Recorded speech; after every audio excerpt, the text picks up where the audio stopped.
Good morning, Indonesia, Southeast Asia, and the world. Rise and shine, everyone, and a good morning to you all. Greeting you here from the C Today News Studios, located in the nation's capital, where even though it's bright and cheerful in the studio, it's a little bit rainy and gloomy outside.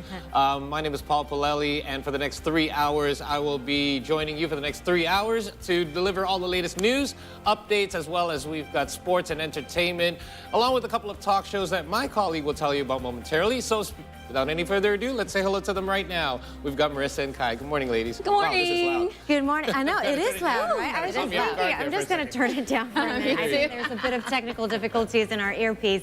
Anyway, good morning to you. It is always a great pleasure to bring you your morning news for the three of us. Aside from the top stories from Indonesia and globally, we have insightful talks. We will speak to the CEO and co-founder of Nafas, that is Nathan Rustandi. So Nafas is a Jakarta-based startup, an app to show local air quality within 10-minute window.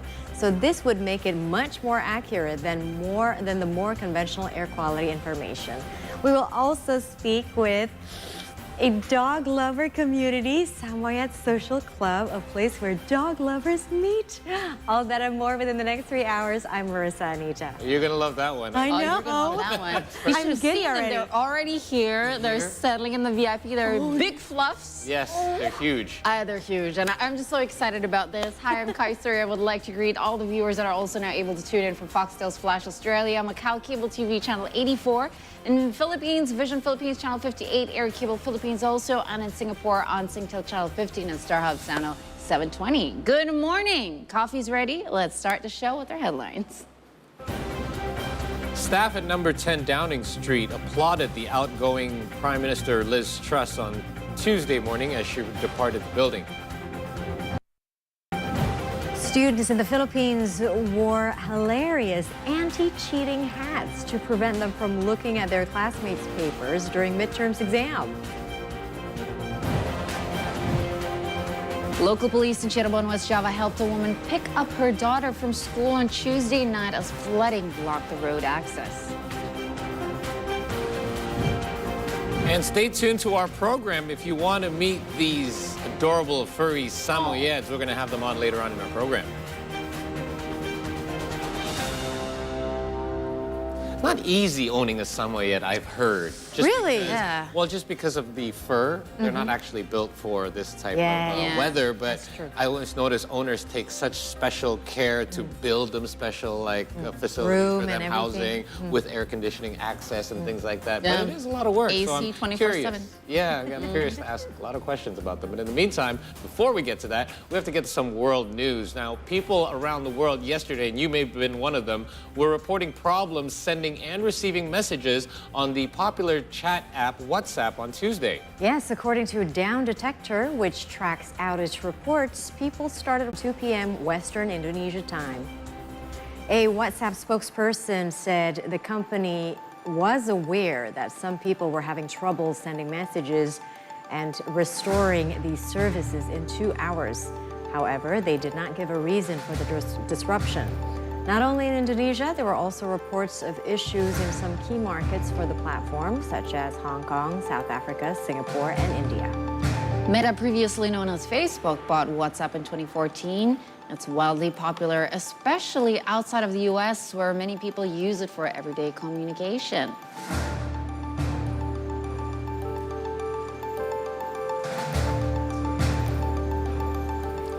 So did you guys experience this? Yes. You did? You did. What was it like? You actually realized it.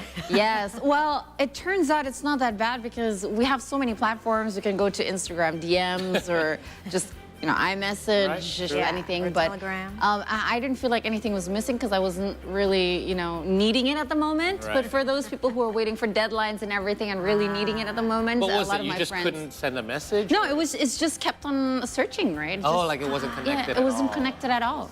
Wow, I actually didn't realize it at all because I was actually filming. So it's like, it's like whenever I film, I would just put my phone away. Actually, would airplane mode it, so I didn't realize. Nice. Yeah, what about you? Not at all. I didn't know. Well, that's the thing. I'm not really a heavy phone user. Good for you. So it's like, wow, 6 hours without a chat app. What were we going to do? Life? We had a life. We survived. Even I survived fine, but I don't know. I just think people have options nowadays. Yeah, exactly. It's those people. Send an email. Yeah, send an email. That's also okay. I'll probably like reply the next day though. Well, we have more stories for you, and this is world news, breaking news. An armed former student broke into St. Louis High School Monday morning, fatally shooting a teacher and a teenage girl and wounded 6 others before police killed him in gunfight. The attack took place just after 9 a.m. at Central Visual and Performing Arts High School, forcing students to barricade doors and huddle in classroom corners. Several jumped from windows and ran outside of the building to seek safety. One terrorized girl said she was eye-to-eye with the shooter before his gun apparently jammed, giving her a chance to run outside. Police Chief Michael Sachs said fast actions by a security guard along with police officers who ran to the gunfire has helped avoid or end the shooting before more people were killed or hurt. Now, on Monday evening, police identified the shooter as a 19-year-old Orlando Harris who graduated from the school last year. Police said Harris did not have a possible motive, and it was not clear if anyone had been specifically targeted.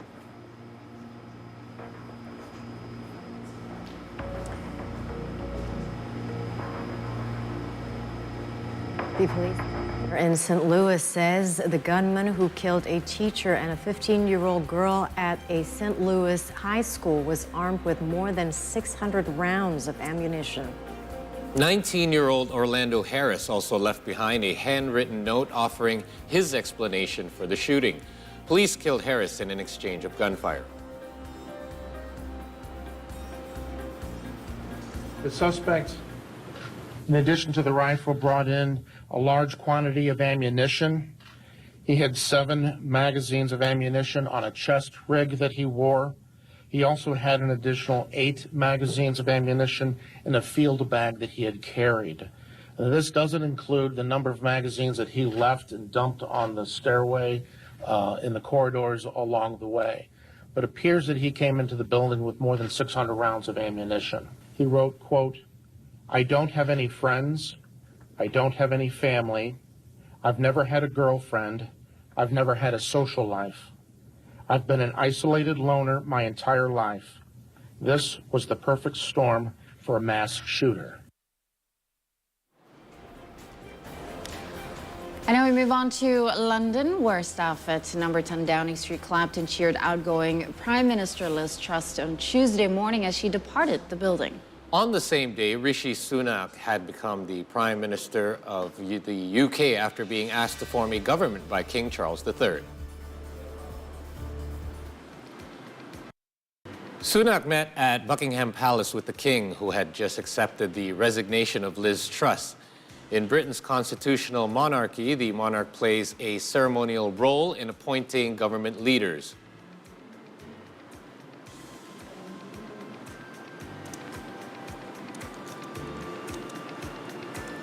Meanwhile, Liz Truss, who had resigned last week, delivered her last speech as British Prime Minister before handing over to Rishi Sunak on Tuesday. Truss wished Sunak success as Britain continues, quote, to battle through a storm.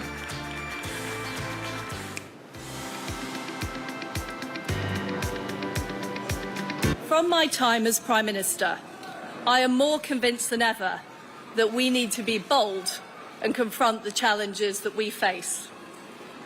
As the Roman philosopher Seneca wrote, it's not because things are difficult that we do not dare. It's because we do not dare that they are difficult. We simply cannot afford to be a low-growth country where the government takes up an increasing share of our national wealth and where there are huge divides between different parts of our country. So as anticipated, Rishi Sunak made a speech outside number 10 Downing Street after he was appointed by King Charles. He had pledged to fix mistakes made under Liz Truss's leadership, but warned of difficult times ahead. He said he would restore trust, rebuild confidence, and lead the UK through this profound economic crisis. He also promised to deliver the manifesto that actually won the Conservatives the landslide election 3 years ago. He also announced his cabinet immediately after and told Tory MPs to either unify or face electoral oblivion. Now, in a major reshuffle, Dominic Raab has returned as Deputy PM. Grant Shapps became Business Secretary. Jeremy Hunt remained on as Chancellor. A large majority of MPs backed Mr. Sunak for this leadership this time around. When his only remaining rival, which was Penny Mordaunt, withdrew, there was no need for a ballot for these members. But again, his opposition are calling for an elections anyway. Mr. Sunak, who was Chancellor until July this year, said he would place economic components and stability at the heart of this government's agenda, and warning that that will mean that difficult decisions will come. He gave no details, though, about what those decisions were, but instead how to fund support for energy bills and bring down government debt will likely be among some of these decisions to be made. He also is expected to cut public spending to plug an estimated £40 billion hole in public finances. Yes, it's very interesting, this piece of news, because the BBC reports that Rishi Sunak becoming the Prime Minister of the United Kingdom has gladdened, of course, many hearts of many Indians. There has even been some colonial references, such as Sunak, ex-India company set to run Britain. This was said by The Telegraph, alluding to the firm that controlled large parts of India with its mercenary forces. And then Dainik Bhaskar, this is a Hindi language newspaper, ran the headline, "Another Diwali gift to the nation, Indian origin Rishi to rule the whites." Now, in the eyes of many Indians, Mr. Sunak's new job is rich in symbolism. They appear to be convinced that the new Prime Minister will be good for India. Salil Tripathi, a New York-based Indian author, says Indians have always been fascinated by the career trajectories of the diaspora. He said they take pride when a Sundar Pichai runs for Google or Satya Nadella runs Microsoft, and these successes overseas are seen as vindication of Indian excellence. The fact that these individuals succeeded in an alien environment is a matter of particular pride, he said. Mr. Sunak's achievement is arguably more important because he has become Prime Minister of a country with its own messy colonial past, as we know, a society that continues to deal with racism. At the Diaspora Campaign event in August, for example, Mr. Sunak spoke about the need to look at the India-UK relationship, he says, quote, differently, because there is an enormous amount that we are here in the UK can learn from India. And when it comes to India, Mr. Sunak's main job will be to revive the stalled high-ambition FTA. The two sides launched negotiations in January.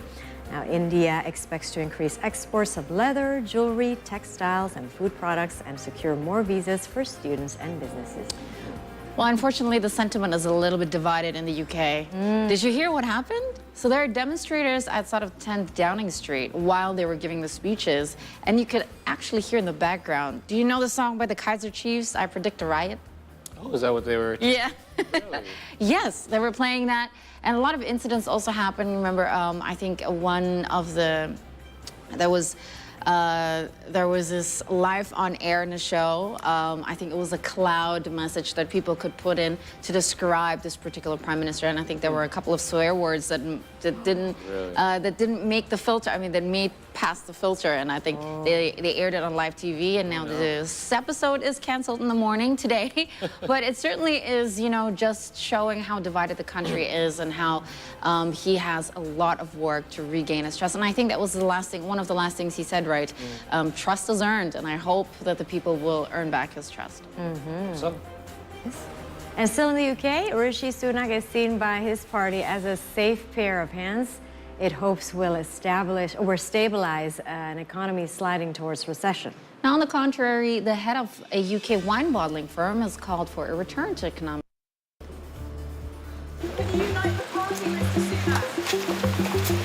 On September the 23rd, the UK government announced a $50 billion in unfunded tax cuts. Kingsland Drinks, one of the biggest wine bottlers in the UK, was hit as the pound slumped against a strong US dollars. As a business which fundamentally imports a large quantity of the value of our product, obviously the importance of sterling strength has a big impact on terms of our overall market. Ultimately, we import about 20% of the wine that we actually sell in the UK is actually denominated in US dollar, either because it comes from the USA or because it comes from Chile or Argentina, which also we buy from them in US dollar. Effectively, that means as sterling gets weakened, I'm afraid our product becomes more expensive, and that ultimately will feed through in the longer term through to supermarkets and through to their customer on-shelf price. As a new Prime Minister, Rishi Sunak has urged to stabilize an economy sliding toward recession. When he was a Treasury chief, Sunak became popular among the public by handing out billions in support to shut at businesses and laid off workers during the COVID-19 pandemic. I will place economic stability and confidence at the heart of this government's agenda. This will mean difficult decisions to come. But you saw me during COVID doing everything I could to protect people and businesses with schemes like furlough. There are always limits, more so now than ever. But I promise you this, I will bring that same compassion to the challenges we face today. On the contrary, Sunak's political opponents already depict him as out of touch because of his privileged private school background and vast wealth. However, he promised to form a government which have integrity, professionalism, and accountability at every level. All right, that last update brings us to our first break of the program, but don't go anywhere. We have more news for you, this time from around Southeast Asia, when we return here on the C Morning Show.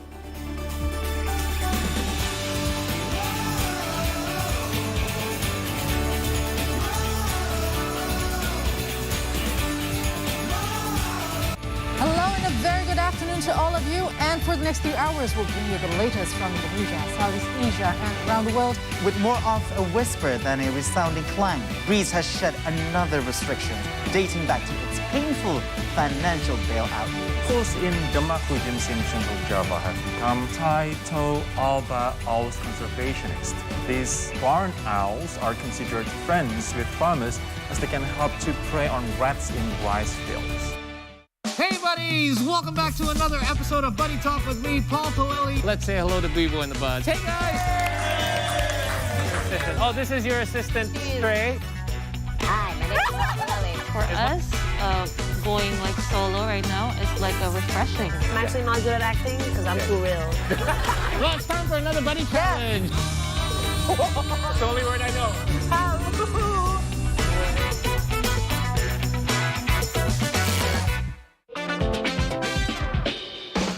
Sejak dini untuk masa depan. Aras ini sangat visi-misi. Visioner, bukan visi-misi. Kalau visi-misi, visi foya, misi foya, visi-misi, foya, foya. Oh, digambar cakep, Sel. Digambar ya lumayan. Tapi lumayan jelek.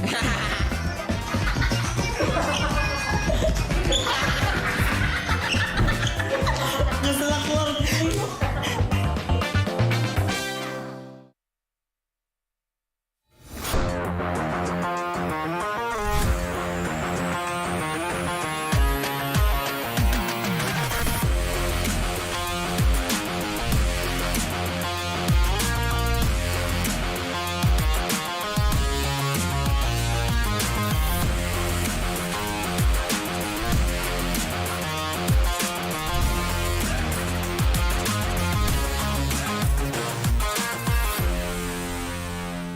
What makes a new place feel like home? I always believe it's about the people and the community. I love the tomato sauce. This is what I always say, the dish of signature. And food often the best way to connect them all. Ooh, this one really good. Restaurants, for me, is the beating heart of a city. That is why I love exploring new places. Follow me while I'm visiting the most exciting eating places around cities only on Sea Indonesia. On football's greatest stage, the gods of the game have earned their encore. Pelé,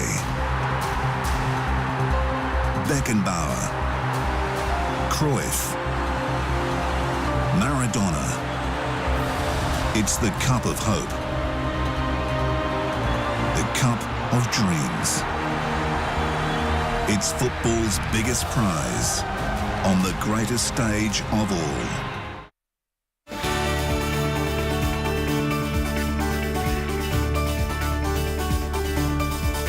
Welcome back, folks. We're going to kick off this segment by checking out what's making headlines across Southeast Asia.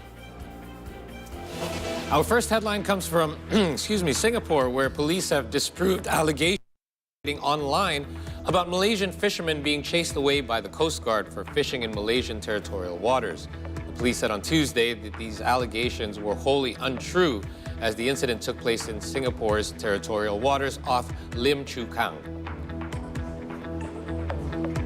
And from Vietnam, Investigation Security Agency under the Public Security Ministry has ordered cities and provinces organizing repatriation flights from abroad during the COVID-19 pandemic to provide records and documents for further investigation.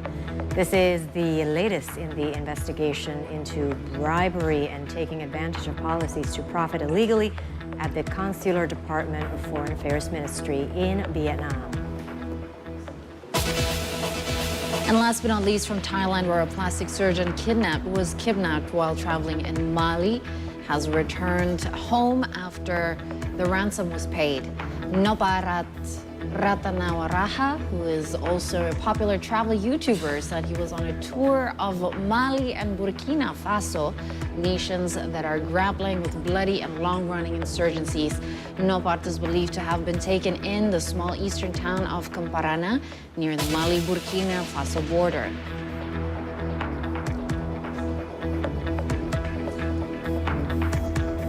We now have an update from Myanmar as more than 60 people, including singers and musicians, were killed in a military attack in Myanmar on Sunday. The crowd was said to be attending an anniversary celebration of the Kachin ethnic minority's main political organization when the airstrikes were launched. The attack by Myanmar's military force came 3 days before Southeast Asian foreign ministers are set to hold a special meeting in Indonesia to discuss the escalating violence in Myanmar.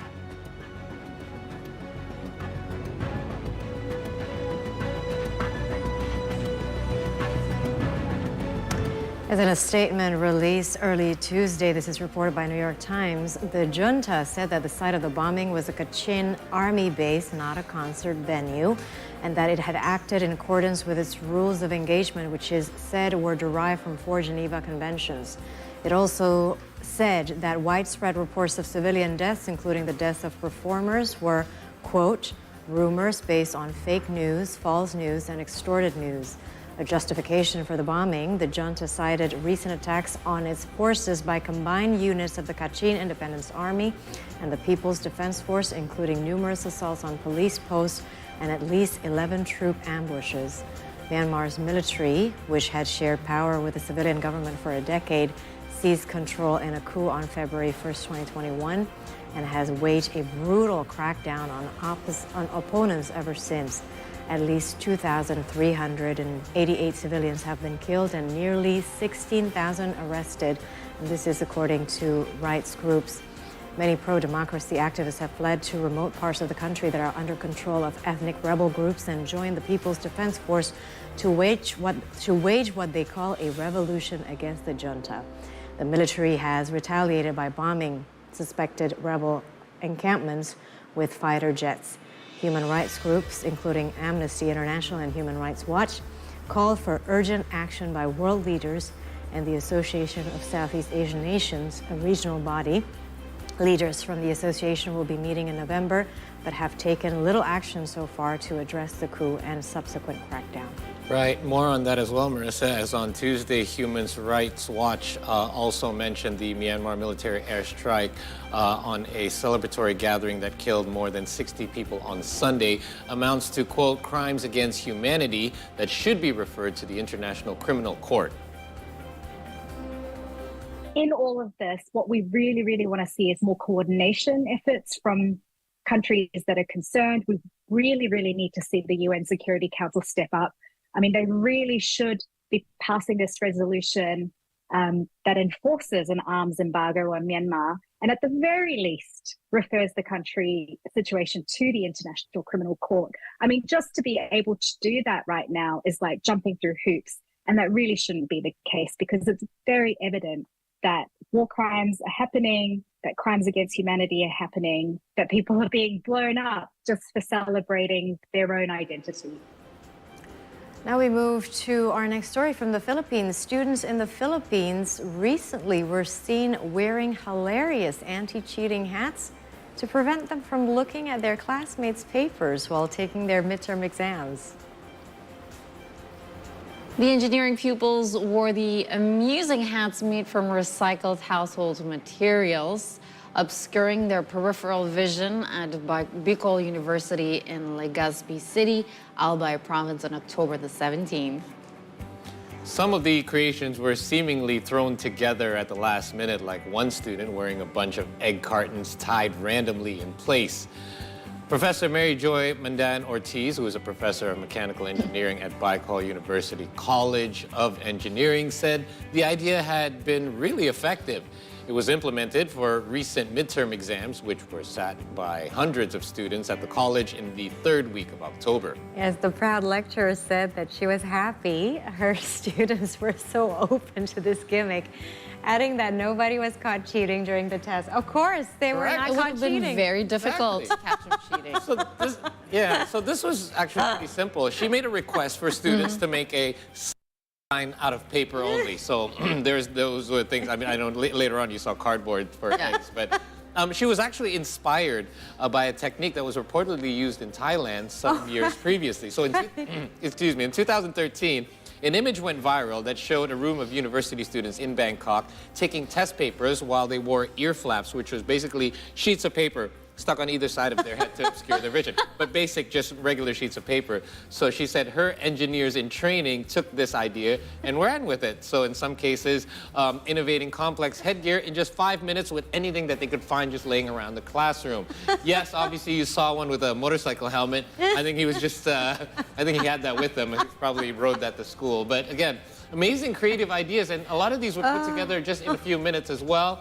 You see one as well with the lollipop, selling lollipops at like 10 cents a piece. This one's my favorite. This one's my absolute favorite. That's like we've heard of kacamata kudo, horse blinders. Yes, this like is the blinkers. Something else. Oh my! And I'm sure his mother's not happy that he took all the egg cartons. I don't know what he did with all the eggs there as well. And also the do you think they're going to use it again? No, the motorcycle one. Like, there you go, the motorcycle. So there's a couple there with motorcycles. I guess they just didn't want to make them. But in any case, the professor said that her tutees performed better this year, having been motivated by these strict examination conditions. What that in turn did was made them study extra hard. Yeah. Because they knew, like, oh, I guess I'm not getting away with anything. Oh my. So many of them, in fact, finished their tests early, and nobody was caught cheating. Wow. So apart from like not cheating, it also helps them not get distracted. Yeah. When you're in an exam sometimes, you're looking to see if other people are done. Yeah. You're looking out the window. This way, you're totally focused, and you want to get those things off, I guess. So this is great brilliant. technique. This one, though. You should put it in my kids' school. It's a Philippine icon. Yeah, that's Jolly Bee, right? Oh my! That's It's a Philippine icon. You said it. Yeah, amazing Jolly Bee. Oh my! That's my favorite lollipop. Hilarious. 1 peso. Hilarious.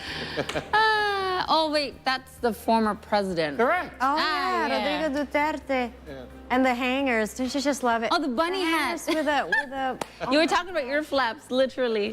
The bunny ear flaps. Oh great. My. Fantastic, yeah. Fantastic. We have more news, interesting ones from the Philippines. Here, where grieving pet owners are commissioning photorealistic, cuddly replicas of their late furry friends because they're like family. Of course, you want to keep them around as long as possible. Now, the service itself costs about $100 US and can take up to around a week to deliver the plush stuffed recreations. 37-year-old housewife Jen Sadi lost her beloved 9-year-old Shih Tzu, a Tibetan breed of toy dogs, named Purebred or Taba, in March. The dog owner says it was a devastating experience. She fell into depression and couldn't even leave her room. But then, she discovered a new service that creates photorealistic replicas of pets. Parang may ano ka kasi bumabalik yung pain na nawala siya. Tapos biglang dumating ulit siya sa bahay. Kasi dati bago-bago pa kasi hindi ganun kadali mag-move on. Kasi nga hindi pa ako ready eh. The Pampanga Teddy Bear factory of Tancorp Manufacturing, which started in 2018 inside Clark Air Base in Pampanga Province, employed a new pattern maker with knowledge in making stuffed toys, and then later began offering clones to grieving pet owners that can be hugged, kissed, and cuddled.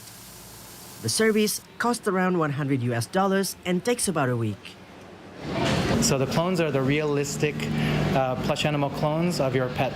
So the whole process, I would say, we've been doing it for around 3 years now, but it took about 1 year for us to really get good at what we're doing. And now I would say right now we're at the top of our game.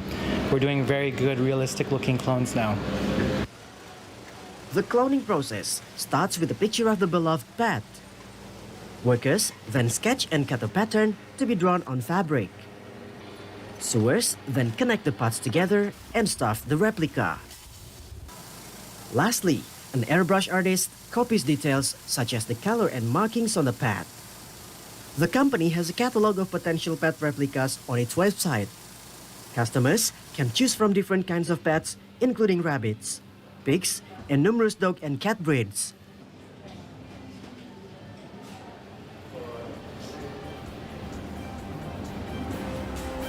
Wow, they look super realistic. But let's take another break because I think we all deserve after that mixed feeling.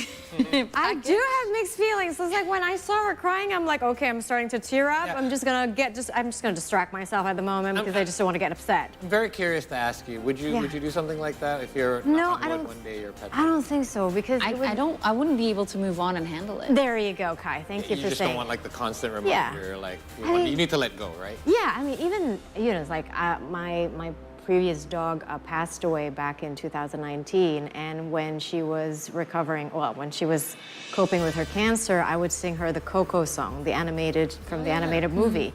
Now, every time I hear that song, I would be like tearing up. So I'm like, that's even without the replica, right? It's like, no, That is a sad song. Yeah. I don't even relate it to anything. Exactly. Remember me. That's oh my God, Kai, you're gonna make me cry. Sorry. Now we do need a break. Yeah, we'll have some local updates from Indonesia coming right up, so stay tuned here on the C Morning Show on C Today. Yeah, brilliant.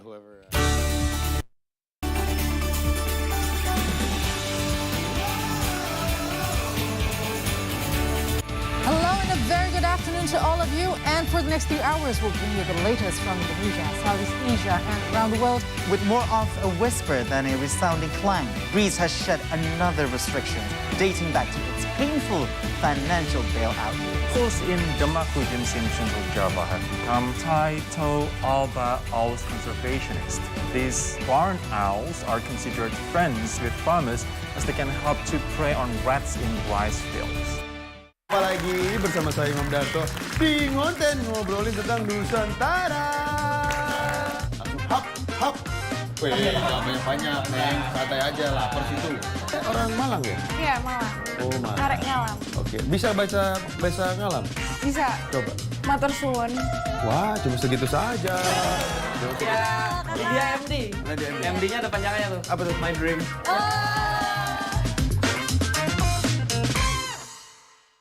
Longing for a short getaway where you can be away from people but still be productive? You can. Come down here at Bidadari Island where you can learn a thing or two about the history. This paradise island is more than just white sands and Tuscan blue waters. You're not an outdoorsy type? Well, so am I. Don't be dismissive of the idea because we're gonna get in touch with nature and hopefully have fun while at it.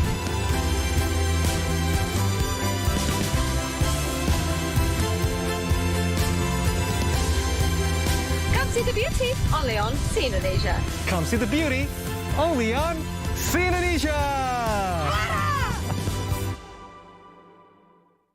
Hi, my name is Grace. Haven't you eaten since morning? Not yet.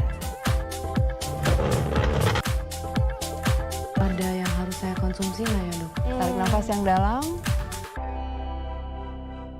Welcome back to Theory of Everything. We will round out some of the biggest or craziest theories that have been circulating around the web and then stuck on your head, such as fan theories that audiences have about movies, shows, comics, or anything really. When the initial trailer for Doctor Strange 2, it was clear Wanda Maximoff held a prominent role in the film, though whether she'd play friend or foe to Benedict Cumberbatch lead remain in question.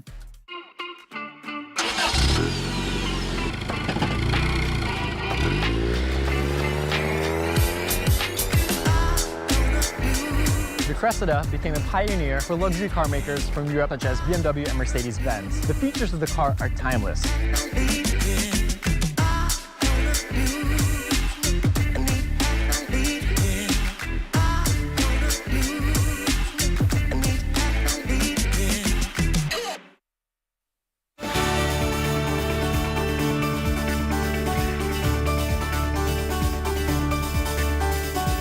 Welcome back to the C Morning Show, everyone. It's time for some local updates. Police in Cirebon, West Java helped a woman pick up her daughter from school on Tuesday night as flooding blocked the access roads. Now, a number of vehicles were seen broken down when trying to pass by the inundated roads. A downpour that hit Cirebon, West Java had resulted in flooding in Ciptomangunkusumo Road. A number of vehicles broke down when trying to pass by the road. Kendaraan-kendaraan yang melintas tadi sempat tidak bisa berjalan dan juga ada beberapa kendaraan yang mogok dan akhirnya untuk jalan Cipto kita putuskan kita lakukan rekayasa dengan cara kendaraan-kendaraan kita putar balikan tidak bisa melintas jalan Cipto. Meanwhile, police helped a motorist pick up her daughter from school as flooding blocked the road access. Anak saya tuh kan jam 5 harusnya sudah pulang dari SMA 2. Habis itu saya tunggu hujan reda, nggak reda-reda. Jadi saya terpaksa menjemput, tapi sampai perempatan Cipto yang sebelah sana sudah terjebak macet. Jadi motor saya hentikan, saya taruh di pom bensin. Saya jalan, Pak, sampai di depannya Bukopin. Saya sudah limbung sama anak saya. The downpour had been predicted earlier by Cirebon Meteorological, Climatology and Geophysics Agency. See Today contributor reporting from Cirebon, West Java. And we still have more news from Indonesia. The Greater Jakarta Police investigated former West Sumatra Police Chief Inspector General Teddy Minahasa on Tuesday. Minahasa underwent a 6-hour of questioning for allegedly coordinating the sales of narcotics weighing 41.4 kilograms. The narcotics were seized in a number of drug busts conducted by Bukit Tinggi Police from April to May. Minahasa, however, denied the accusation, saying that the narcotics should have been destroyed in June. Meanwhile, Minahasa's lawyer, Hotman Paris Hutapea, revealed that his client's aide reported a decline in the weight of the narcotics to 39.5 kilograms. Hutapea denied the aide's claim regarding the sale of 5 kilograms of methamphetamine. Jadi itu berita bohong yang mengatakan bahwa dicampur dengan tawas. BAP hari ini mulai membuka tabir. Tapi tentu kita belum bisa ngomong siapa otaknya. In other news, the trial in the premeditated murder of Brigadier Yosua continued on Tuesday afternoon at the South Jakarta District Court. The latest hearing an examination of defendant Richard Eliezer, who had issued a public apology previously to Joshua's parents. Some 12 witnesses are scheduled for questioning in today's court proceedings. They include Brigadier Yosua's parents, his girlfriend, as well as lawyer Kamarudin Simanjuntak. The defendant, Richard Eliezer, is also questioned today and has issued a direct apology to Yosua's parents. Brigadier Joshua's father, Samuel Hutabarat, was seen patting Eliezer's shoulder in what could be interpreted as a sign of forgiveness.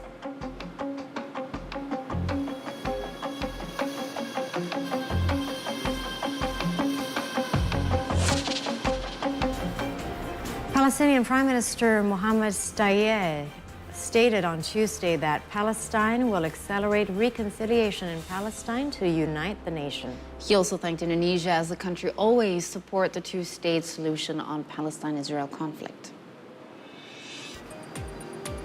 On Tuesday evening, Palestinian Prime Minister Mohammed Stayeh ends his official state visit in Indonesia.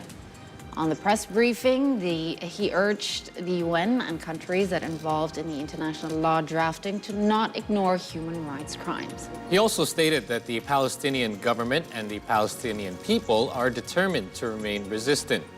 They are also trying to develop skills by sending Palestinians to learn and train in economics and financial skills, including to Indonesia.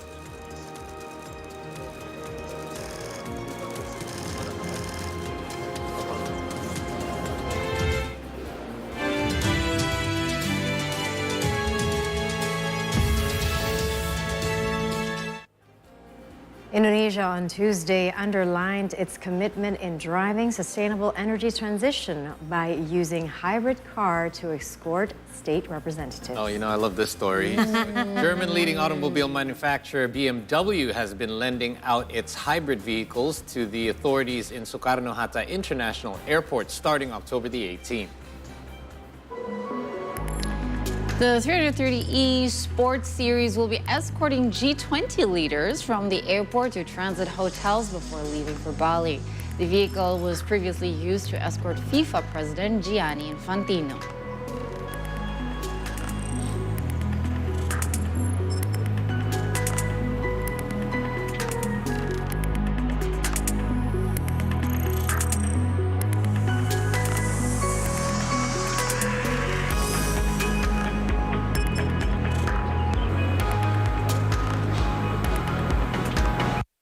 Peminjaman ini selama G20 berarti kan sampai akhir presidensinya kan berarti akhir November ini kan ya sampai segitu sampai berakhir G20-nya. Berapa unit Pak?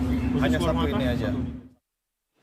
Well, it's not just BMW that's joined the electrical car or EV party. The Hyundai Genesis G8 will officially become the vehicle of G20 leaders for the high-level summit this coming November in Nusa Dua, Bali. A handover ceremony between Hyundai, the Indonesian government, and the Republic of Korea embassy was held on Tuesday, October the 25th, after releasing the car in Bali.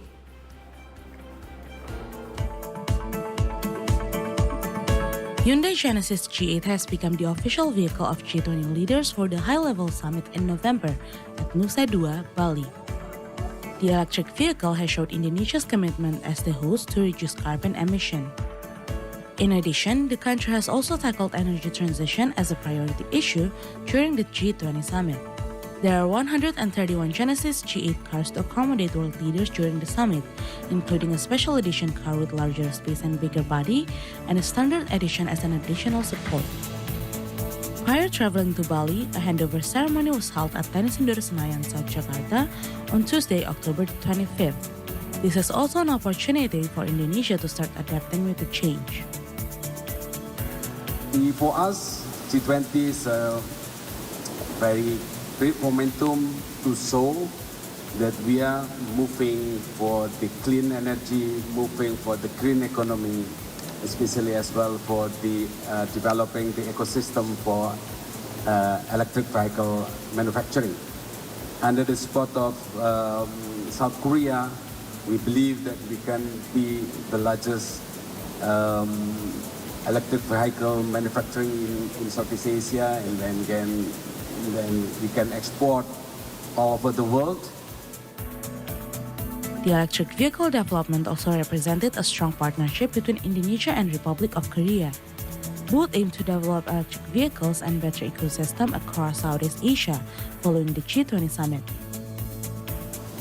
Indonesia is rich in natural resources essential for electric vehicles and batteries, such as nickel, bauxite, copper, and so on. On the other hand, Korea is abundant of technologies and industrial experiences.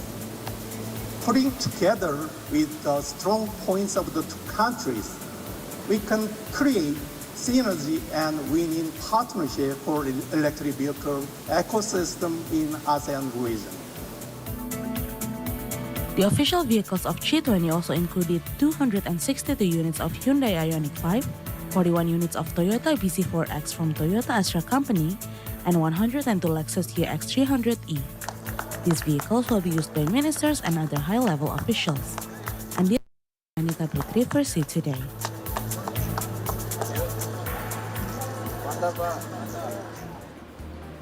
Exciting news, but we're going to go for a quick break. When we come back, Paul will bring more exciting news, but from the world of sports. What are the highlights, Paul? Well, the NBA season is going on, so we've got some basketball highlights and updates. Also, we've got some updates from the world of tennis. So stay tuned for that and more when we return here on the C Morning Show. Stay tuned. Sports is up next.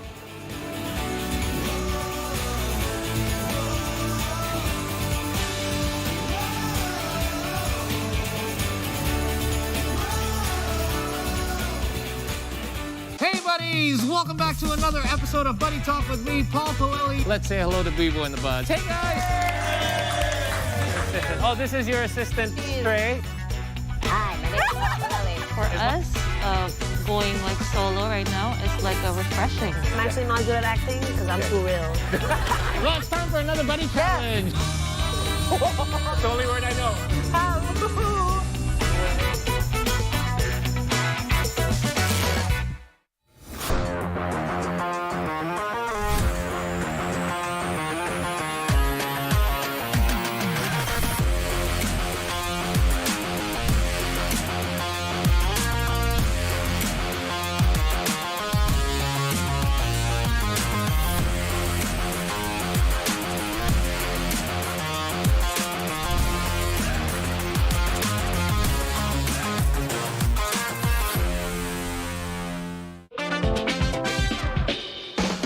Sejak dini untuk masa depan.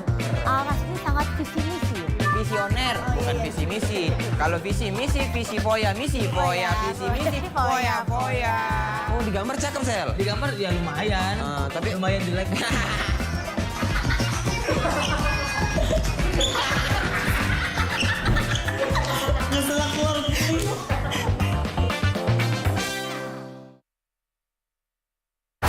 On football's greatest stage, the gods of the game have earned their encore. Pelé, Beckenbauer, Cruyff, Maradona. It's the cup of hope. The cup of dreams. It's football's biggest prize on the greatest stage of all. What makes a new place feel like home, I always believe it's about the people and the community. I love the tomato sauce. This is what I always say, the dish of signature. And food often the best way to connect them all. Ooh, this one really good. Restaurants, for me, is the beating heart of a city. That is why I love exploring new places. Follow me while I'm visiting the most exciting eating places around cities only on See Indonesia. Hello and a very good afternoon to all of you. And for the next 2 hours, we'll bring you the latest from Indonesia, Southeast Asia, and around the world. With more of a whisper than a resounding clang, Greece has shed another restriction dating back to its painful financial bailout. Schools in Demak-Ujung Central Java have become Taito Alba Owls conservationists. These barn owls are considered friends with farmers as they can help to prey on rats in rice fields.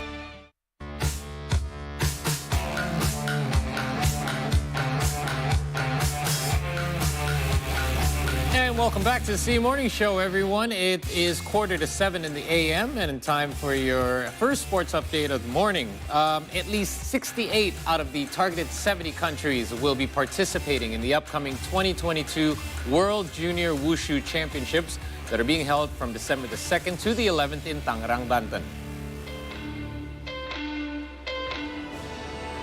At the moment, a number of countries are still communicating about the administration and requirements for the athletes, such as visa and vaccinations. They have until November the 2nd to register. With the theme Road to the Olympics, the athletes competing in this event are preparing themselves for the Junior Olympics and hoping that Wushu will officially be competed in the 2028 upcoming Los Angeles Olympics. Perlu diketahui bahwa sampai saat ini sudah ada 68 negara ya dari target 70 yang kita inginkan. Seperti kita ketahui bahwa ini kejuaraan yang ke-8 ya.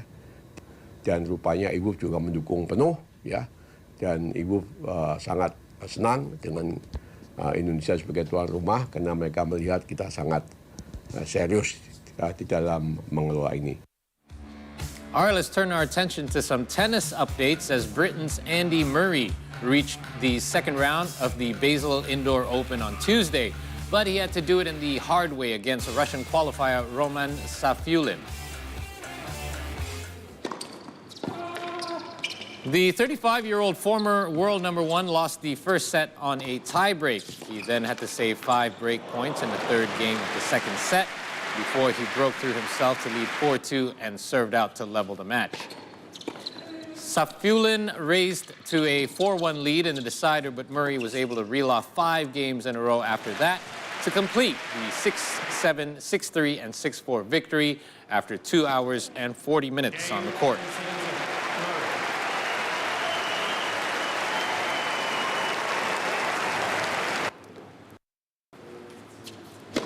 And currently ranked 49th in the world, 3-time Grand Slam winner Andy Murray was originally drawn against Sebastian Korda, who he lost to at the Guion quarterfinals earlier on the month. But the American had to withdraw due to injury. And obviously he had to face Russian qualifier. The Scot produced an immediate response after seeing his serve broken in the first set. But world number 93, Safulin edged the opening set in a close tiebreak.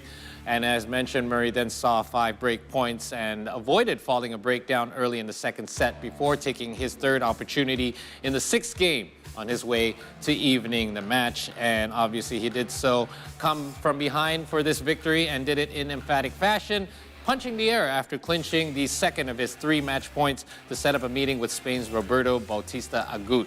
On the opening day in Basel on Monday as well, world #1 Carlos Alcaraz also came back from a set down to defeat Britain's Jack Draper. We'll continue to follow the Swiss Indoor Basel Open and we'll try to update you as we know more. In the meantime, we'll shift our focus now to the NBA for some basketball highlights and updates as Ja Morant and Desmond Bane scored 38 points each to lead the Memphis Grizzlies to a 134-124 victory over the Brooklyn Nets on Monday night.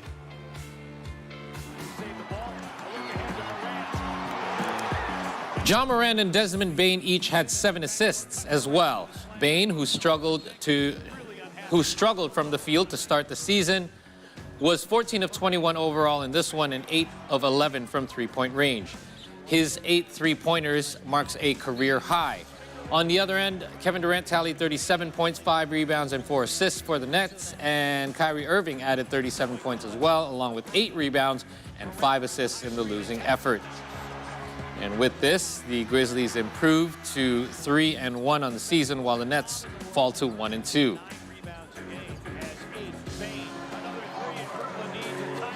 This one was a high-scoring affair, and 38 points from Morant and Bane each, along with 37 points from KD and Kyrie Irving. And out popped a statistical oddity that reached all the way back to the highest-scoring game in NBA history. So, not since December the 13th, 1983, had there been a game in which each team had multiple players who scored 35 points or more. That game, nearly 39 years ago now, featured 370 points, with Detroit edging Denver 186-184 in 3 overtimes. Long scored 41, Tripucka scored 35, and they were joined by Isaiah Thomas with 47, Kiki Vandeweghe with 51, and Alex English with 47 in that scoring spree. Now, those players, though, had 63 minutes to work with on that historic night at McNichols Sporting Arena. Meanwhile, Morant, Bane, Durant, and Irving posted their numbers in a regulation 48 minutes. In fact, the 2 Grizzlies scored 76 in a combined 66 minutes.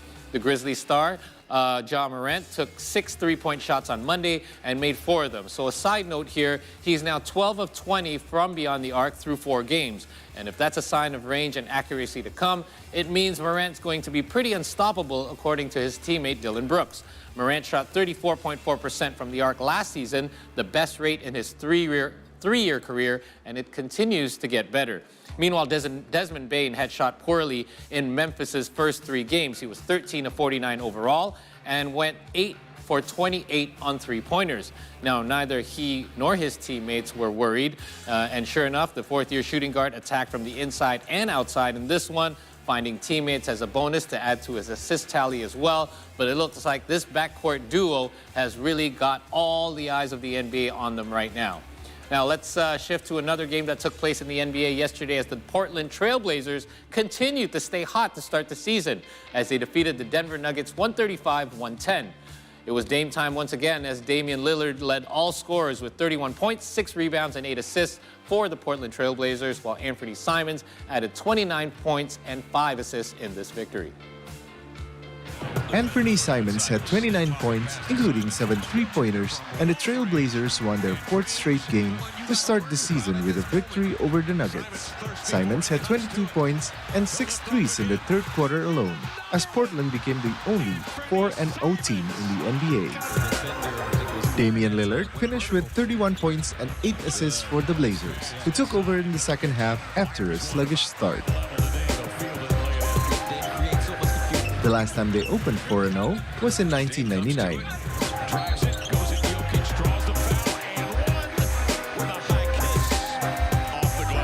Meanwhile, Aaron Gordon scored 26 for the Nuggets. Nikola Jokic, who had consecutive triple-doubles in Denver's previous 2 games, got into foul trouble and finished with 9 points, 9 rebounds, and 9 assists. The Nuggets, with their bigger lineup, led by 11 early. Gordon's dunk gave Denver a 53-40 advantage. Next, Nuggets will face Lakers and Blazers will face Miami Heat on Wednesday.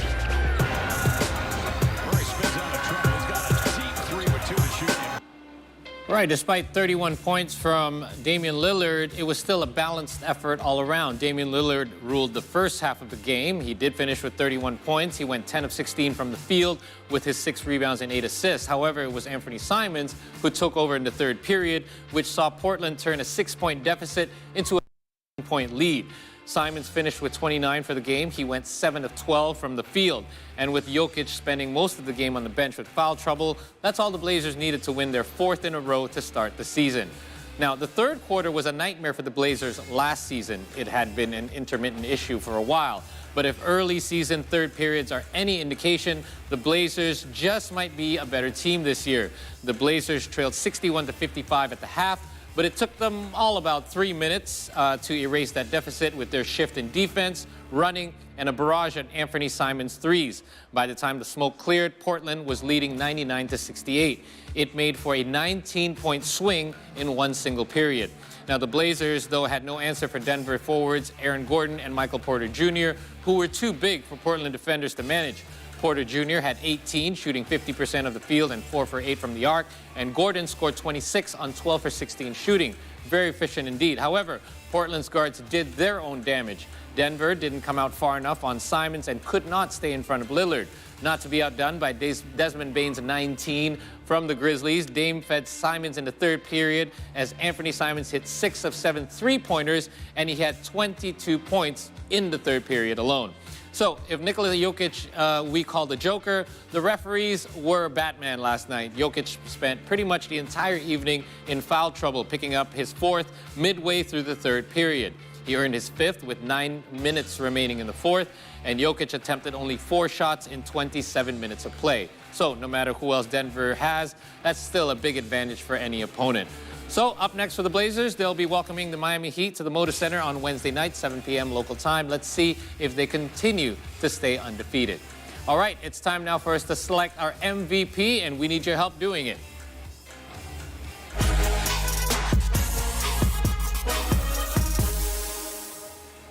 All right, first we're going to show you our 2 selections that you are going to vote on. Our first one comes from the last game we just covered, the Portland Trail Blazers, Damian Lillard. Lillard finishing with 31 points, and this one a spectacular layup going down on his left side and finishing at the rim. Here's another look from court level, beating his outstretched defender's arm and able to softly lay it in for our first candidate for most valuable play. And up next, we have Ja Morant from the Memphis Grizzlies. Now, this guy's always on our highlight reel. And let's see what he does with this. And he goes up high with the left hand, throwing it down. Now, remember, Ja Morant is right-handed, but obviously ambidextrous as he flies high and skies in for the beautiful finish on that alley-oop from Tyus Jones. Amazing stuff. All right.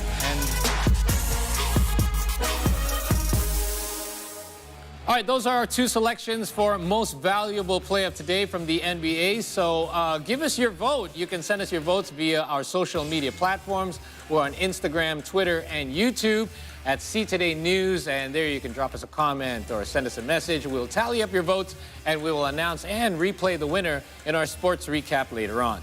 All right, in the meantime, we're going to move on to our final story here in sports. A Russian court on Tuesday had rejected an appeal by U.S. basketball star Brittany Griner on her 9-year prison sentence for drug possession. Griner was not at the Moscow Regional Court hearing, but appeared via video link from a penal colony outside the capital where she's currently being held.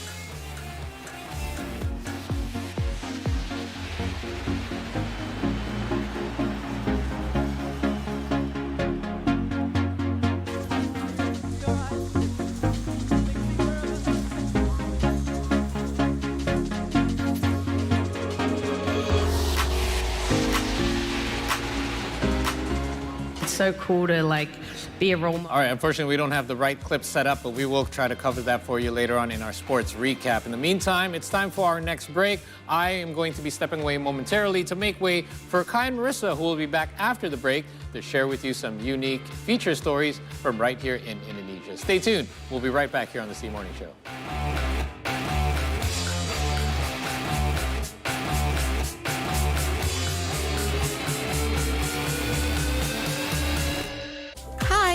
My name is Grace. Haven't you eaten since morning? Not yet. Ada yang harus saya konsumsi nggak ya, Dok? Tarik nafas yang dalam. Longing for a short getaway where you can be away from people but still be productive?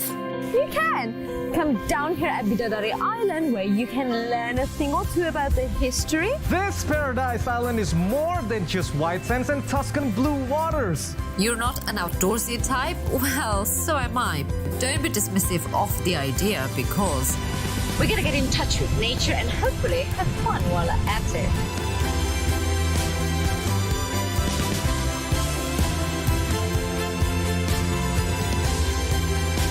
See the beauty, only on See Indonesia. Come see the beauty, only on See Indonesia. Welcome back to Theory of Everything. We will round out some of the biggest or craziest theories that have been circulating around the web and then stuck on your head, such as fan theories that audiences have about movies, shows, comics, or anything really. When the initial trailer Strange 2, it was clear Wanda Maximoff held a prominent role in the film, though whether she'd play friend or foe to Benedict Cumberbatch lead remain in question. Apalagi bersama saya Imam Darto di Ngonten ngobrolin tentang Nusantara. Hap, hap. Wih, jangan banyak-banyak, Neng. Santai aja, lapar situ. Orang Malang ya? Iya, Malang. Oh, Malang. Arek ngalam. Oke, bisa baca ngalam? Bisa. Coba. Matur suwun. Wah, cuma segitu saja.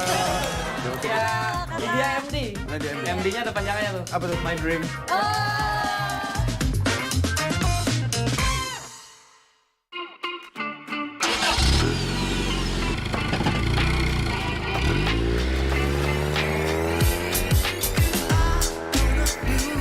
The Cressida became a pioneer for luxury car makers from Europe such as BMW and Mercedes-Benz. The features of the car are timeless.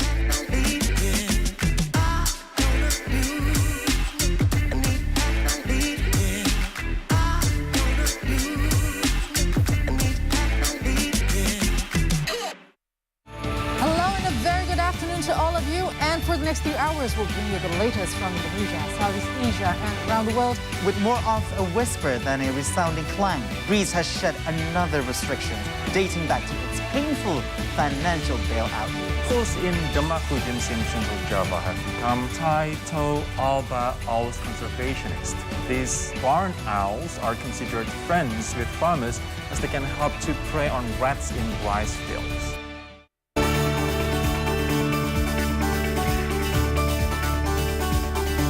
Welcome back to the C Morning Show, everyone. It's time for us to share some feature stories for you, starting with this one. Beaches in East Kalimantan are almost entirely threatened with loss due to ongoing erosion. While efforts to prevent coastal erosion are also being carried out on an ongoing basis by planting mangroves.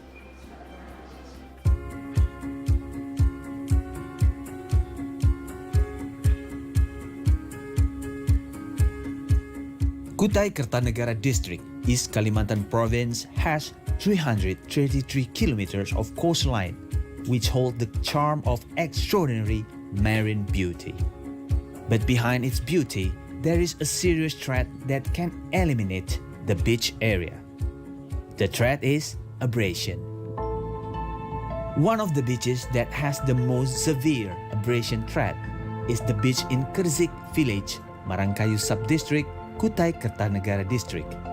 The abrasion that occurs in this area erodes the beach up to 10 meters every year. Abrasion is easy to occur due to the damage of the coastal ecosystem. To save it requires ecosystem recovery efforts, one of which is the mangrove ecosystem.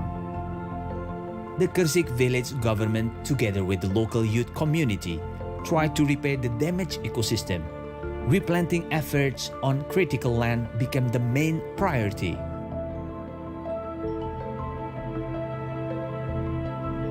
Until now, more than 20 hectares of critical land have been planted with mangroves over the past 2 years.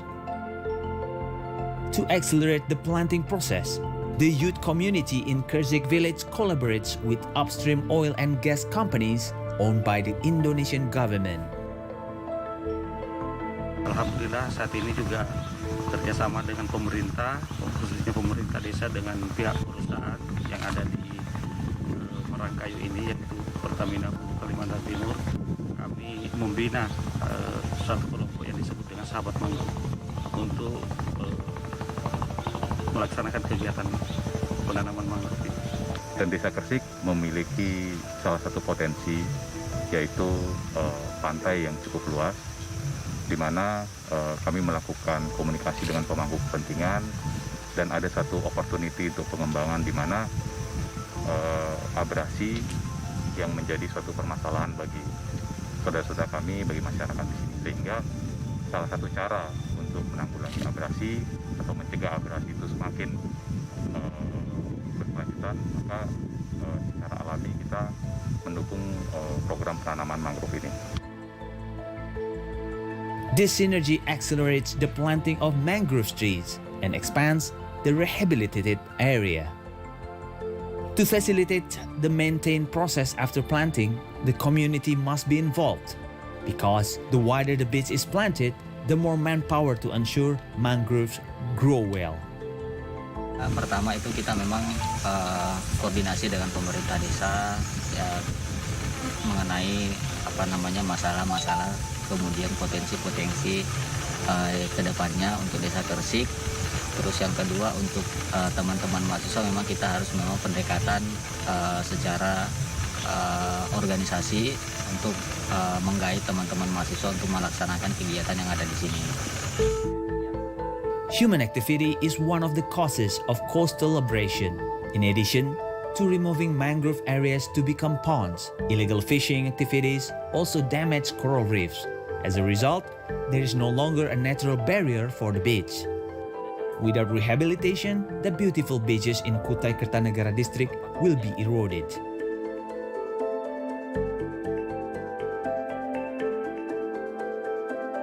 Supervision of mangrove trees that have been planted also requires work because wave can damage mangrove seedlings. All parties involved in efforts to restore the coastal ecosystem so that it can return to its original. Mangrove trees planted are mangrove that can bear fruit and be utilized by residents. Mangrove fruit can be processed into syrup as a drink and jam to complement bread.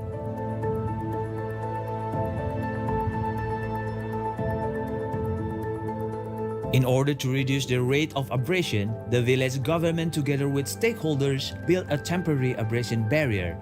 This embankment was built so that the waves did not further erode the beach until the mangrove trees grew large. The presence of mangrove in coastal areas not only prevents abrasion, but can also restore coastal and marine ecosystem for a better life of coastal communities. C2D contributor reporting from Kutai Kertanegara, East Kalimantan.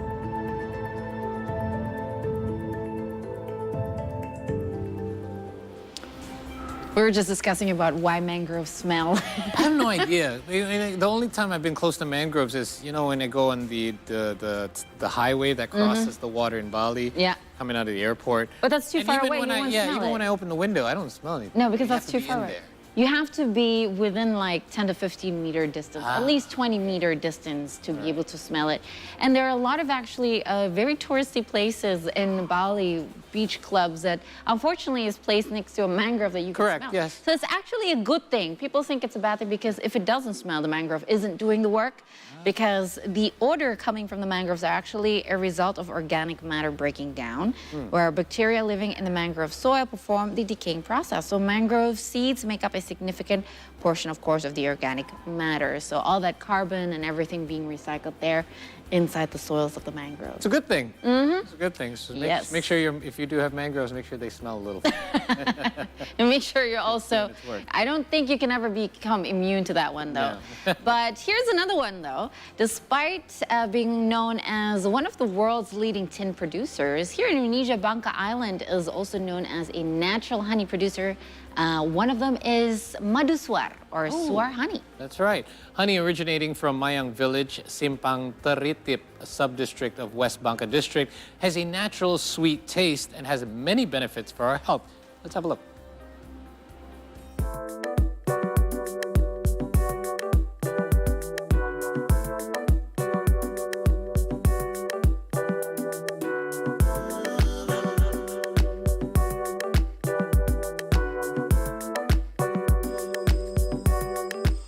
Suar honey is not as popular as some other types of typical Bangka Belitung honey, such as kelulut honey or Pelawan honey. Suar honey has less water content, so it has a stronger natural sweet flavor, very fitting when served as a complement to tea drinks, chicken egg yolk mixtures, and snacks such as bread. Besides having a naturally sweet taste, this honey is believed by residents to have many properties for the body, such as increasing immunity, and is believed to be able to treat minor injuries to the body. Suar honey can only be found in the forest of Mayang village sub-district of Simpang Teritip West Bangka Regency. This is because mesirak wood flowers, where honey lives and develops, are only found in Mayang village. Uniquely, during the process of taking honey from beehives, residents first undergo ritual prayers, which is believed to add the delicious taste of suar honey. In addition, the honey handler also fumigates his body with smoke from special leaves sourced from the forest. Rian Akuria, as one of the farmers said, suar honey can be harvested only 3 times each year, only in February, June, and September. This is because mesirak wood flowers only flourish during that month, so it's natural that the price of one bottle of 300 milliliters of suar honey is quite expensive. Karena madu suar ini kan kayak udah tradisi kita di sini, biar ada madu hinggap di kayu yang kita pasang. Untuk rasa, kalau madu suar ini tergantung dengan kembang hutan yang ada di sekitar situ. Tapi kalau yang ini, yang barusan kita panen, ini madu manis. Khasiatnya bisa untuk kekebalan tubuh, meningkatkan hormon, terus untuk obat luar, bisa juga untuk obat luar, misal luka-luka luar, untuk oles, obat oles. Kalau pas dapat banyak kita jual. Jualnya biasanya cuma sekitar sini aja, karena kalau untuk keluar kita belum banyak. Pandainya belum banyak. Biasa per botol kita jual 100.000. The harvest of sour honey depends on natural conditions and weather. Natural factors such as rain and the availability of mesirak wood flowers are the main things that honey farmers pay attention to produce the best honey. See Today contributor reporting from Bangka Barat, Bangka Belitung. All right, let's move on to our next story here. Dozens of students, and if you guys can hear dogs barking, because we're going to have them later on. Yes, yes. I know you're excited about this. So cute. Anyway, so dozens of students in Surabaya, East Java, have learned to grow medicinal plants and make biopore infiltration holes. The event was actually initiated by an elementary school student who wants to enlighten his peers about the environment at an early age. Wow, good for you. I'm like, good for you, you're doggy. After school, around elementary school and kindergarten students from Tanah Merah village, Surabaya, enthusiastically participated in learning about growing family medicinal plants or toga, such as red ginger. With the guidance by Queen Anesia, an elementary school student in Surabaya and an environmental activist, the children are taught a simple way to grow red ginger in a poly bag. The children not only planted red ginger, they were also taught to make a biopore, a method of water absorption to prevent flooding. Though the students had to get their hands dirty, they were still enthusiastic to learn about the environment at an early age. Meanwhile, Queen Anesia also explained the many benefits of making a biopore. Menanam bersama dan juga membuat biopori yang seperti tadi saya lakukan, yaitu memasukkan sayur organik di bioporinya itu. Tujuan tadi saya membuat biopori ini supaya tidak terjadi banjir. The excitement of the children grows as they were gifted with water bottles by environmental activists in hopes that the children will reduce the use of disposable water bottles.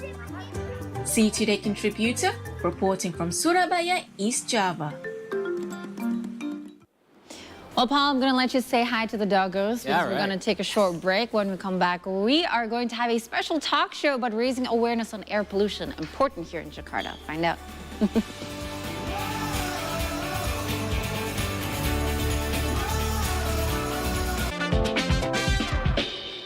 Siapkan sejak dini untuk masa depan.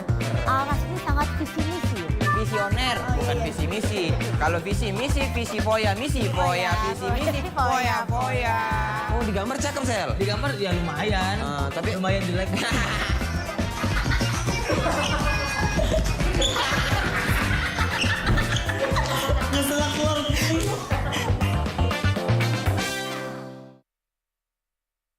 Hey buddies, welcome back to another episode of Buddy Talk with me, Paul Palelli. Let's say hello to Bibo and the Buds. Hey guys! Oh, this is your assistant, Trey. Hi, my name is Palelli. For us, going like solo right now is like a refreshing. I'm actually not good at acting because I'm too real. Well, it's time for another Buddy Challenge. It's the only word I know.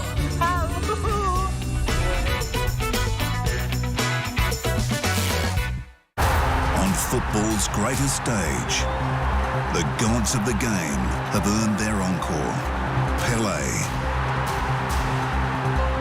Beckenbauer, Cruyff, Maradona. It's the cup of hope.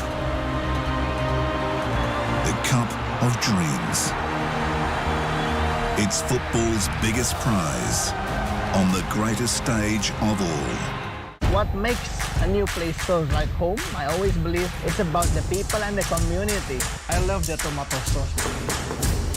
This is what I always say, the dish of signature. And food often the best way to connect them all. Ooh, this one really good. Restaurants, for me, is the beating heart of a city. That is why I love exploring new places.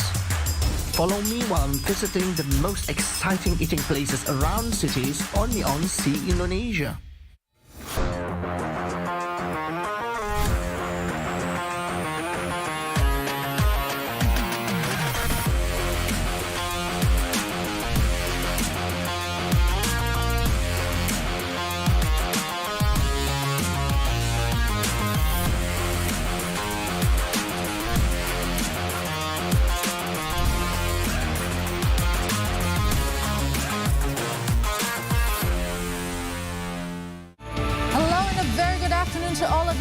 And for the next few hours, we'll bring you the latest from Indonesia, Southeast Asia, and around the world. With more of a whisper than a resounding clang, Greece has shed another restriction, dating back to its painful financial bailout years. Schools in Demak regions in central Java have become Taito alba owls conservationists. These barn owls are considered friends with farmers as they can help to prey on rats in rice fields.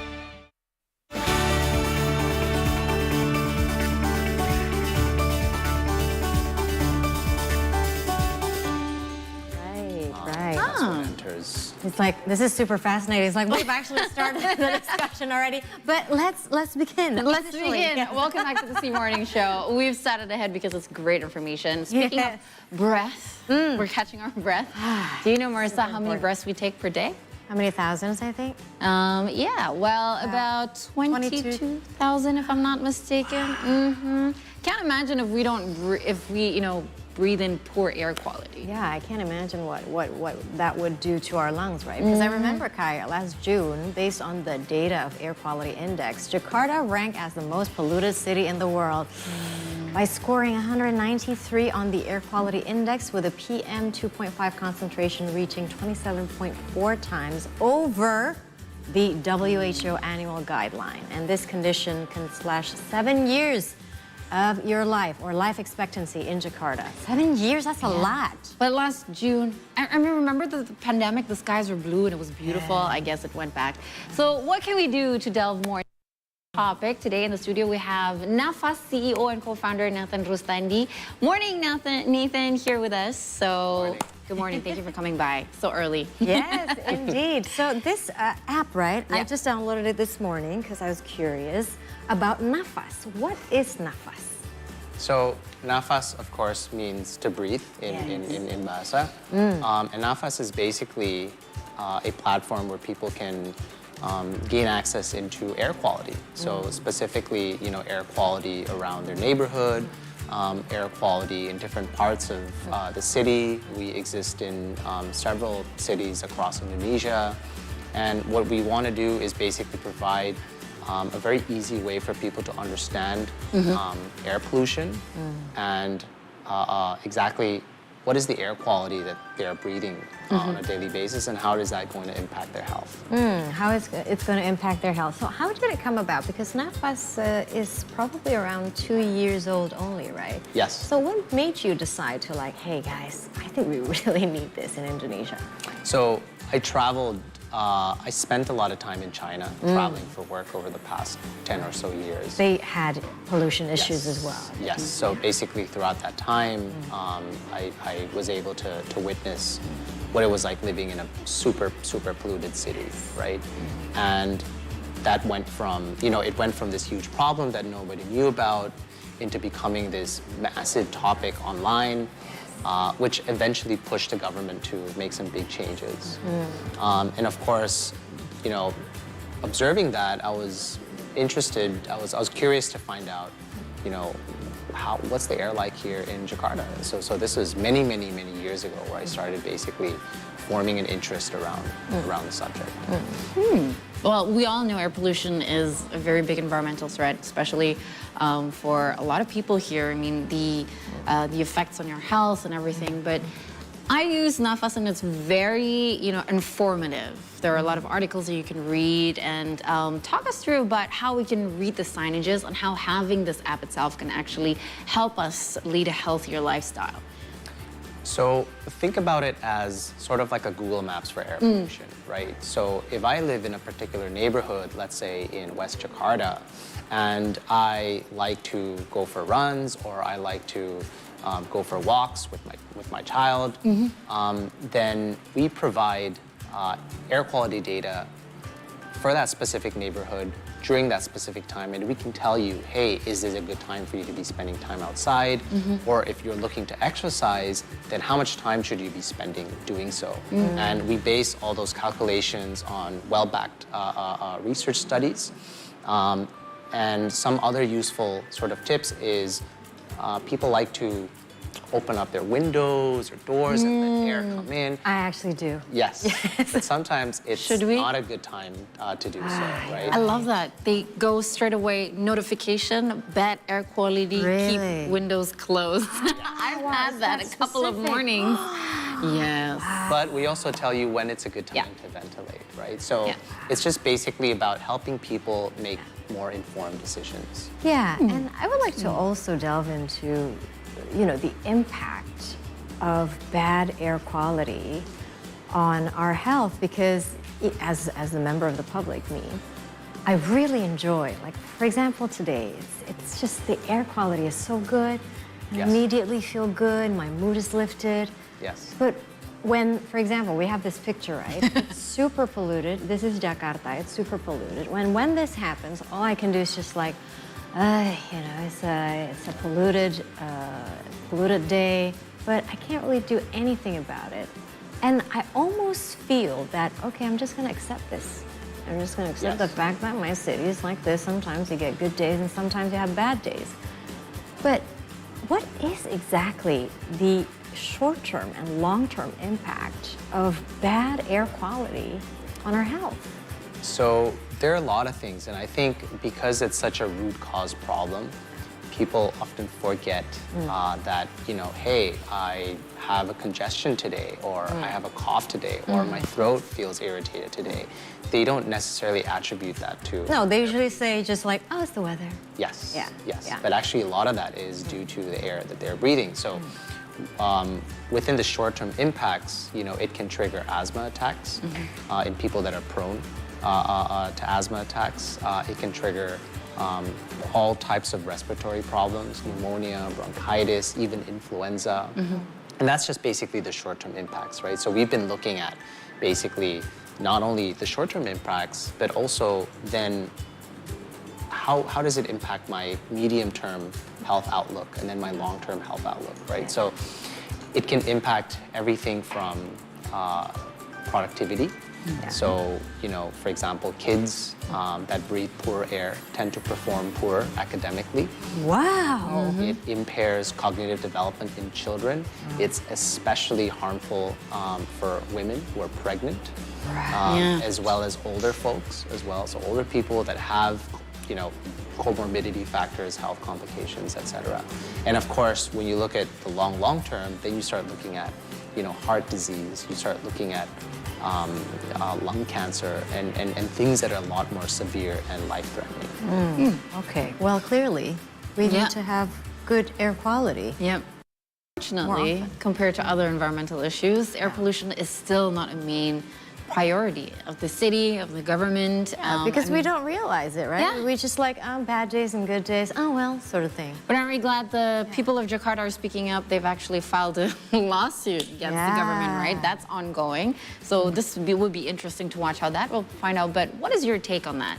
What do you think should the government do, according to your experience, what you've seen in China before? Things have changed. They have decreased their pollution, you know, pollution rates by a lot. Because I remember just 4 or 5 years ago, I went to China, I went to Beijing, I landed, and it smelled horrible just exiting the airport. Smog. You know? You can smell it. It's, it's that bad. You can see it and you can smell it. So how, luckily we're not there, but how can the government really start changing things? Where can they actually start? Something that we can copy from China.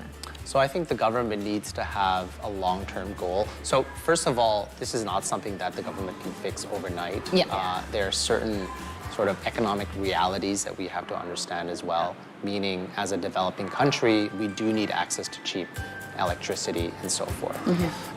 But what we need to do is have a long-term plan towards transitioning to renewable energies, right? And this is a process. And it took China quite some time and a considerable amount of resources to do so. And this entails, you know, okay, shifting from a, you know, hydrocarbon economy into renewables, right? And then, you know, rezoning industrial areas that are at a safe distance from residential zones. So there are all these things the governments can do, and it should be part of a long-term sort of program.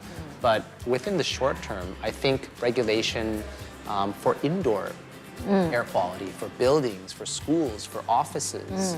These should be implemented because these are environments that we can control, right? And we spend, you know, probably more than 90% a third of our day. In these indoor areas. Yeah. Well, that's part of what you guys do, right? With Aria, tell us a little bit about Aria. Yes. So Aria is a local startup. They basically design and manufacture consumer electronics.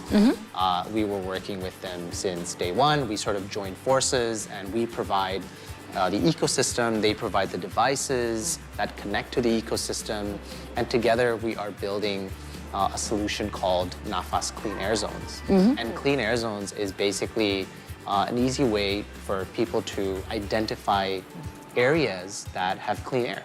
Right. And these are basically, so take like, for example, a school or your local co-working space, your local yoga studio or office spaces where we provide, we install our devices and we basically maintain healthy air quality during business hours. So basically purifying the air and the ventilation in the room. And I guess, So it's sort of like creating a community of these basically clean air bubbles, right? So although you live in a polluted city, you can basically move around from these different clean air bubbles, and that will significantly reduce your exposure, your actual exposure, and that will significantly improve your health outlook as well. And hopefully also significantly increase the demand from the public because, you know, as they, for example, I live in Sudirman, right?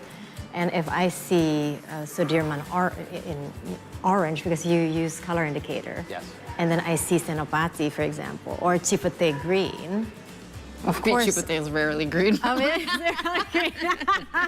But this is only an example. Mostly Bali, right? I would want that in Sudirman, right? And thus, probably, it would move me and my community in Sudirman to actually demand, you know, the government to create such, you know, green or green zone. Well, if the government isn't, at least we can invest in that. And I really have to say commend your ecosystem because for me, I use Aria. Oh, nice. And they even come with a little monitoring device. That you can monitor from far away from home, no matter how far you are. You can attach your device into that. You can attach the Nafas application, and it's great. Because you can turn off and turn on the air purifier when needed. It doesn't have to be on all the time. Oh, really? So it's awesome. Air purifier doesn't actually need to be on all the time. No, so basically, you know, you want to be conscious about, you know, energy, electricity consumption as well, right? So we created something that was, we wanted to create something that was just very automated. You have to really gak usah pusing, right? That's easy to use. Oh, wow, that's cool. Well, I'm just curious, how has the public responded to Nafas so far? I mean, you've been around for 2.5 years now, right? Yes. How has in terms of users, you know, user amount and awareness grown since Nafas started? It's slowly growing. I think it's a reality that's difficult to accept for a lot of people. There is a lot of this sort of sense of resignation, or what can I do about it? Right? With that being said, I think education for these types of issues takes time to build. You can't just basically show a red sign and then people are all of a sudden going to be like, okay, I get it. Exactly. Check the app, I'm going to check air quality, I'm going to invest in all these things. It takes some time. So I think we understand that, you know, changing people's behaviors and building sort of education awareness takes time. So we're prepared to sort of, how do we basically create that journey? How do we design that journey so that, you know, somebody that is perhaps initially curious, they can start to build urgency, and then they can basically make decisions, right? So we want to provide that entire the entire process. How do you make sure that such technology is accessible by everyone? Because I can imagine this technology, you know, those from the middle and upper, who have middle and upper income, would immediately just jump on it because they have the ability to spend money to have this technology. And how do you bridge, you know, like those who probably can't afford it, but somehow can also enjoy this wonderful technology because they do have the rights as well to clean air? So one thing is that Aria produces their products locally. That gives us a cost advantage. And of course, when you're starting off, you don't have a large enough volume. And so what we're trying to do is work our way towards a large enough volume where we can start to sell cheaper and cheaper products. And that's the goal. And I think by going to businesses, that will basically give us a quicker path towards being able to provide cheaper products over time. Do you have like a CSR program, probably like with companies, especially you mentioned earlier about buildings, providing clean air for their staff members. What sort of CSR program that you have? Well, so we have two things. There's the outdoor component. So we have something called Plant a Sensor. So basically corporates can invest in an outdoor sensor. We then place in an area that does not have access to air quality. And then that becomes part of the company's ESG or CSR efforts. Right? For indoor, what we provide is a employee health and wellness solution, right? So basically by providing our solution, how can this, better your employees' health, their productivity, and how can this be sort of a positive influence for the company's image as Absolutely. Well. Yeah. Well, speaking of sensors, we know that it's available in the greater Jakarta area. Yes. But other than this area, whereabouts are the sensors already ready for you to tap into via Nafas application?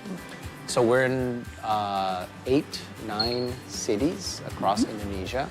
Right now, our focus is on, of course, big cities, big cities, so urban areas, but not only big cities, so second, third tier cities as well, right? So right now, the largest network is in Indonesia. Is in Jakarta, but we plan on expanding the network in these other cities as well. Yeah. Well, that's awesome.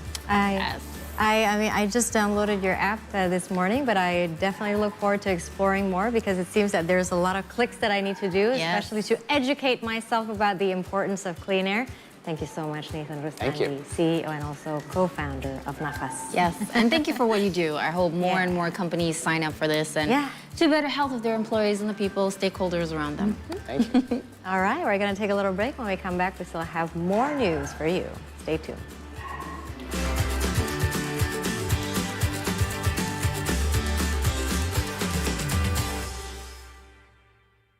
Lagi bersama saya Imam Darto di Ngonten ngobrolin tentang Nusantara. Hap, hap. Weh, jangan banyak-banyak, Neng. Santai aja, lapar situ. Orang Malang ya? Iya, Malang. Oh, Malang. Arek ngalam. Oke, bisa baca bahasa ngalam? Bisa. Coba. Matur suwun. Wah, cuma segitu saja. Ya, dia MD. MD-nya ada panjangnya tuh. Apa tuh? My Dream.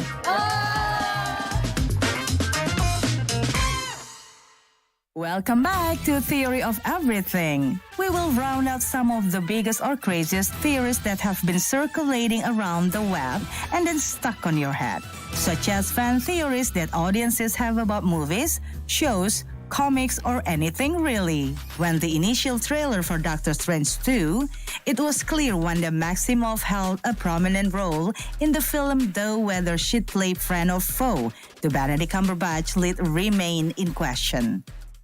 Hi, my name is Grace. Haven't you eaten since morning? Not yet. Ada yang harus saya konsumsi nggak ya, Dok? Tarik nafas yang dalam.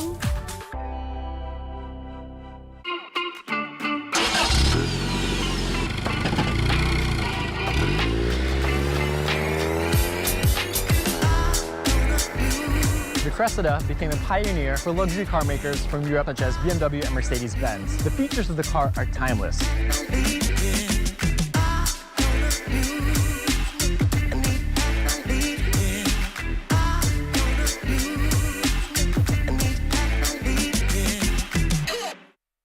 Longing for a short getaway where you can be away from people but still be productive? You can! Come down here at Bidadari Island where you can learn a thing or two about the history. This paradise island is more than just white sands and Tuscan blue waters. You're not an outdoorsy type? Well, so am I.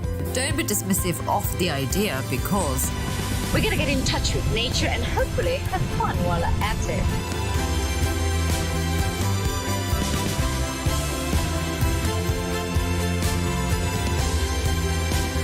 the beauty, only on See Indonesia.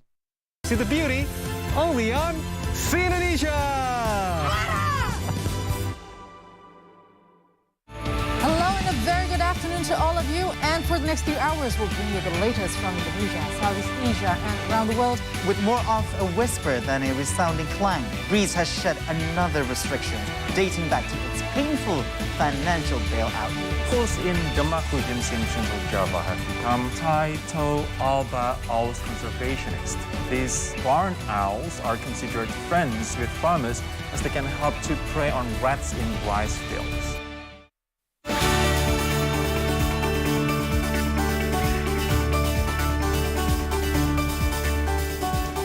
People around the world were reporting problems sending and receiving messages on the popular chat app WhatsApp on Tuesday. And according to Down Detector, that tracks outage reports, people started reporting problems around 2 p.m. Western Indonesia time.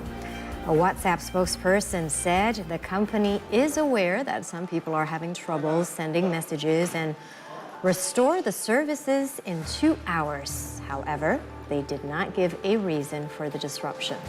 Not only in Indonesia, there were also reports of issues in some key markets of the platform, such as Hong Kong, South Africa, Singapore, and India. Meta, previously known as Facebook, bought WhatsApp in 2014. It is wildly popular, especially outside the US, where many people use it for everyday coordination and communication.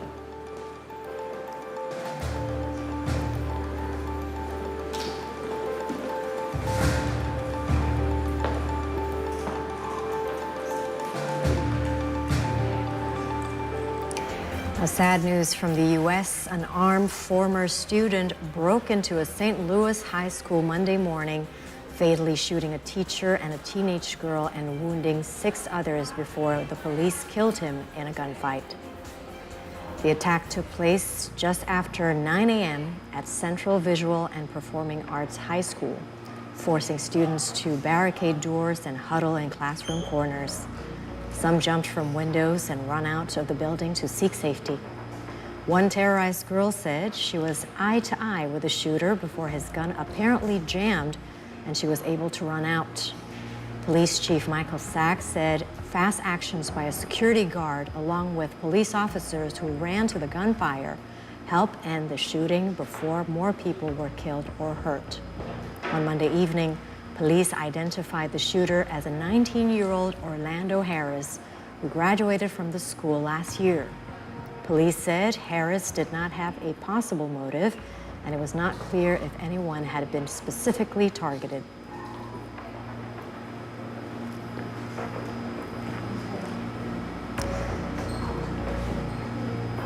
The police commissioner in St. Louis says the gunman who killed a teacher and a 15-year-old girl at a St. Louis high school was armed with more than 600 rounds of ammunition.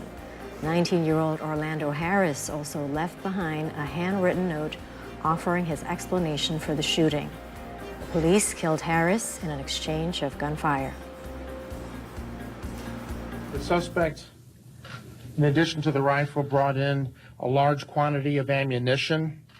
He had 7 magazines of ammunition on a chest rig that he wore. He also had an additional 8 magazines of ammunition in a field bag that he had carried. This doesn't include the number of magazines that he left and dumped on the stairway in the corridors along the way. But it appears that he came into the building with more than 600 rounds of ammunition. He wrote, quote, "I don't have any friends. I don't have any family. I've never had a girlfriend. I've never had a social life. I've been an isolated loner my entire life. This was the perfect storm for a mass shooter." And now we move to the UK. Staff at number 10 Downing Street clapped and cheered outgoing Prime Minister Liz Truss on Tuesday morning as she departed the building. And on the same day, Rishi Sunak became British Prime Minister after being asked to form a government by King Charles III. Sunak met at Buckingham Palace with the King, who had just accepted the resignation of Liz Truss. In Britain's constitutional monarchy, the monarch plays a ceremonial role in appointing government leaders. Meanwhile, Liz Truss, who had resigned the week before, delivered her last speech as British Prime Minister before handing over to Rishi Sunak. Truss wished Sunak success as Britain continues, quote, to battle through a storm.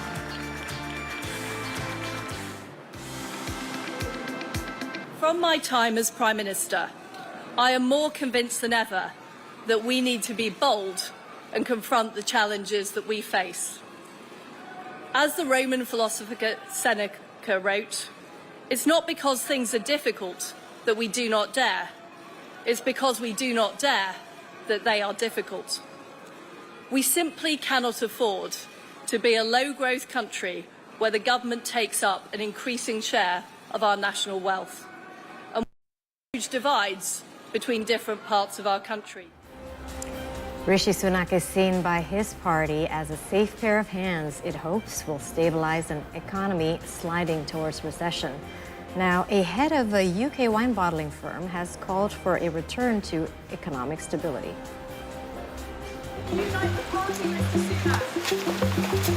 On September the 23rd, the UK government announced a $50 billion in unfunded tax cuts. Kingsland Drinks, one of the biggest wine bottlers in the UK, was hit as the pound slumped against a strong US dollars.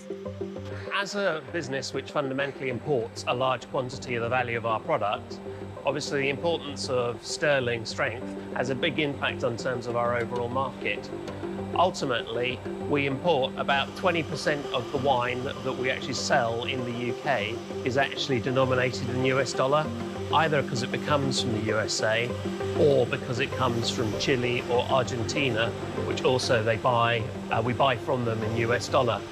Effectively, that means as sterling gets weaker, I'm afraid our product becomes more expensive, and that ultimately will feed through in the longer term through to supermarkets and through to their customer on-shelf price. As a new Prime Minister, Rishi Sunak has urged to stabilize an economy sliding toward recession. When he was a Treasury chief, Sunak became popular among the public by handing out billions in support to shut at businesses and laid off workers during the COVID-19 pandemic. I will place economic stability and confidence at the heart of this government's agenda. This will mean difficult decisions to come. But you saw me during COVID doing everything I could to protect people and businesses with schemes like furlough. There are always limits, more so now than ever. But I promise you this, I will bring that same compassion to the challenges we face today. On the contrary, Sunak's political opponents already depict him as out of touch because of his privileged private school background and vast wealth. However, he promised to form a government which have integrity, professionalism, and accountability at every level. Now we go to what's going on in Asia. More than 60 people, including singers and musicians, were killed in a military attack in Myanmar on Sunday. The crowd was said to be attending an anniversary celebration of the Kachin ethnic minority's main political organization when the airstrikes were launched. The attack by Myanmar's military force came 3 days before Southeast Asian foreign ministers are to hold a special meeting in Indonesia to discuss escalating violence in Myanmar.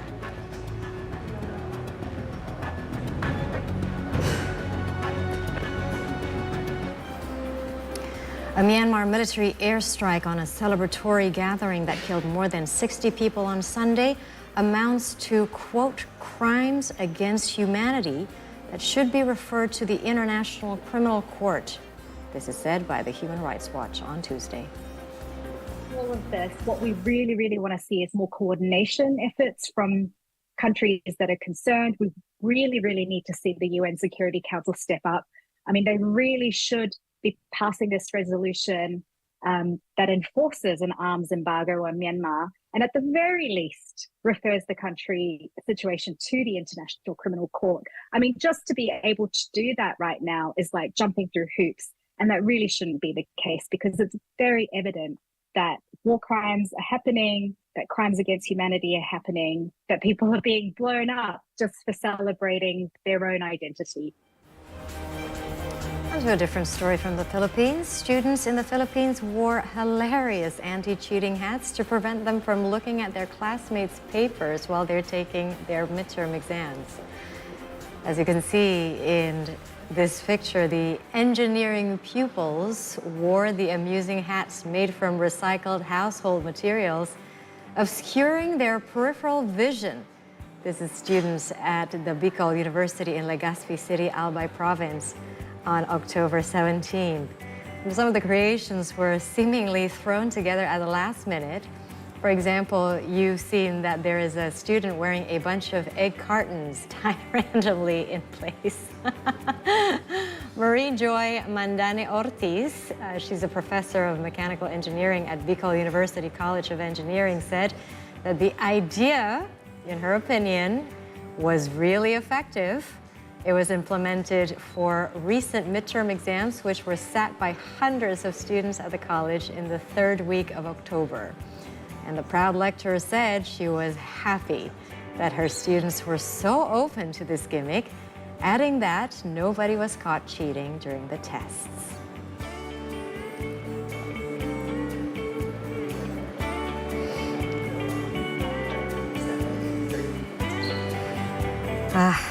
That was great. Anyway, it's time for another break. When we come back, we will speak with a community of furry animals, actually specifically this kind of dog called Samoyed. It's a community where dog lovers could meet, and they will be here, our furry friends. I will be interested in seeing what they will be up to in a minute. We'll be right back.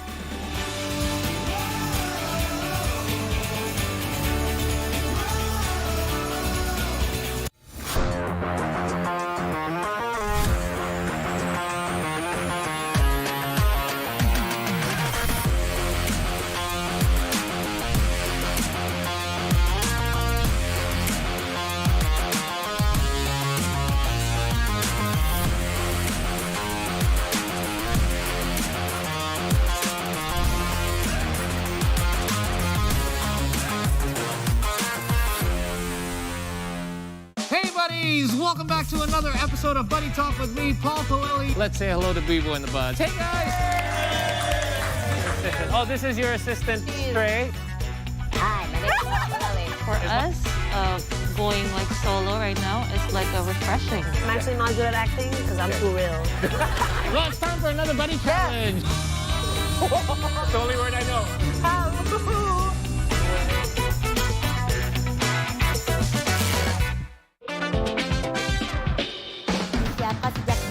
Masa depan. Aras ini sangat visi misi. Visioner, bukan visi misi. Kalau visi misi, visi foya misi, foya visi misi, foya foya. Oh, digambar cakep Sel. Digambar ya lumayan. Tapi lumayan jelek.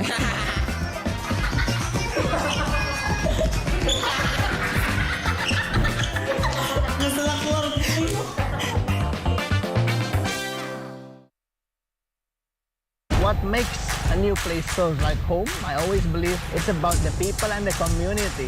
I love the tomato sauce. This is what I always say, the dish of signature. And food often the best way to connect them all. Ooh, this one really good. Restaurants, for me, is the beating heart of a city. That is why I love exploring new places. Follow me while I'm visiting the most exciting eating places around cities only on Sea Indonesia. On football's greatest stage, the gods of the game have earned their encore. Pelé,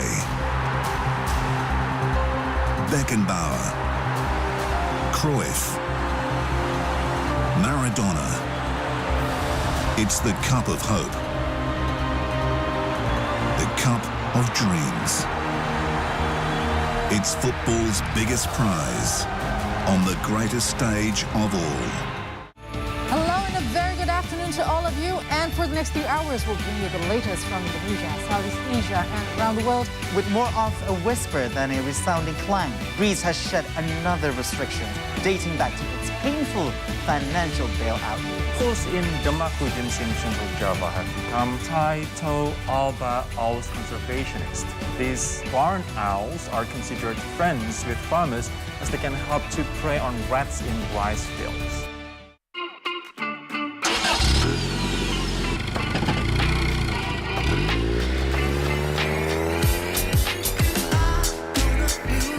The Cressida became a pioneer for luxury car makers from Europe such as BMW and Mercedes-Benz. The features of the car are timeless.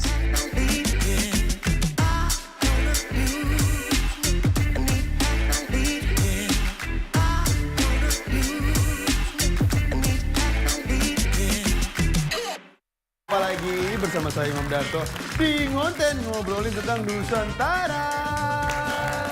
Hap, hap. Wih, nggak banyak-banyak, Neng. Santai aja, lapar situ. Orang Malang ya? Iya, Malang. Oh, Malang. Arek ngalam. Oke, bisa bahasa ngalam? Bisa. Coba. Matur suwun. Wah, cuma segitu saja. Ya, dia MD. MD-nya ada panjangnya tuh. Apa tuh? My Dream.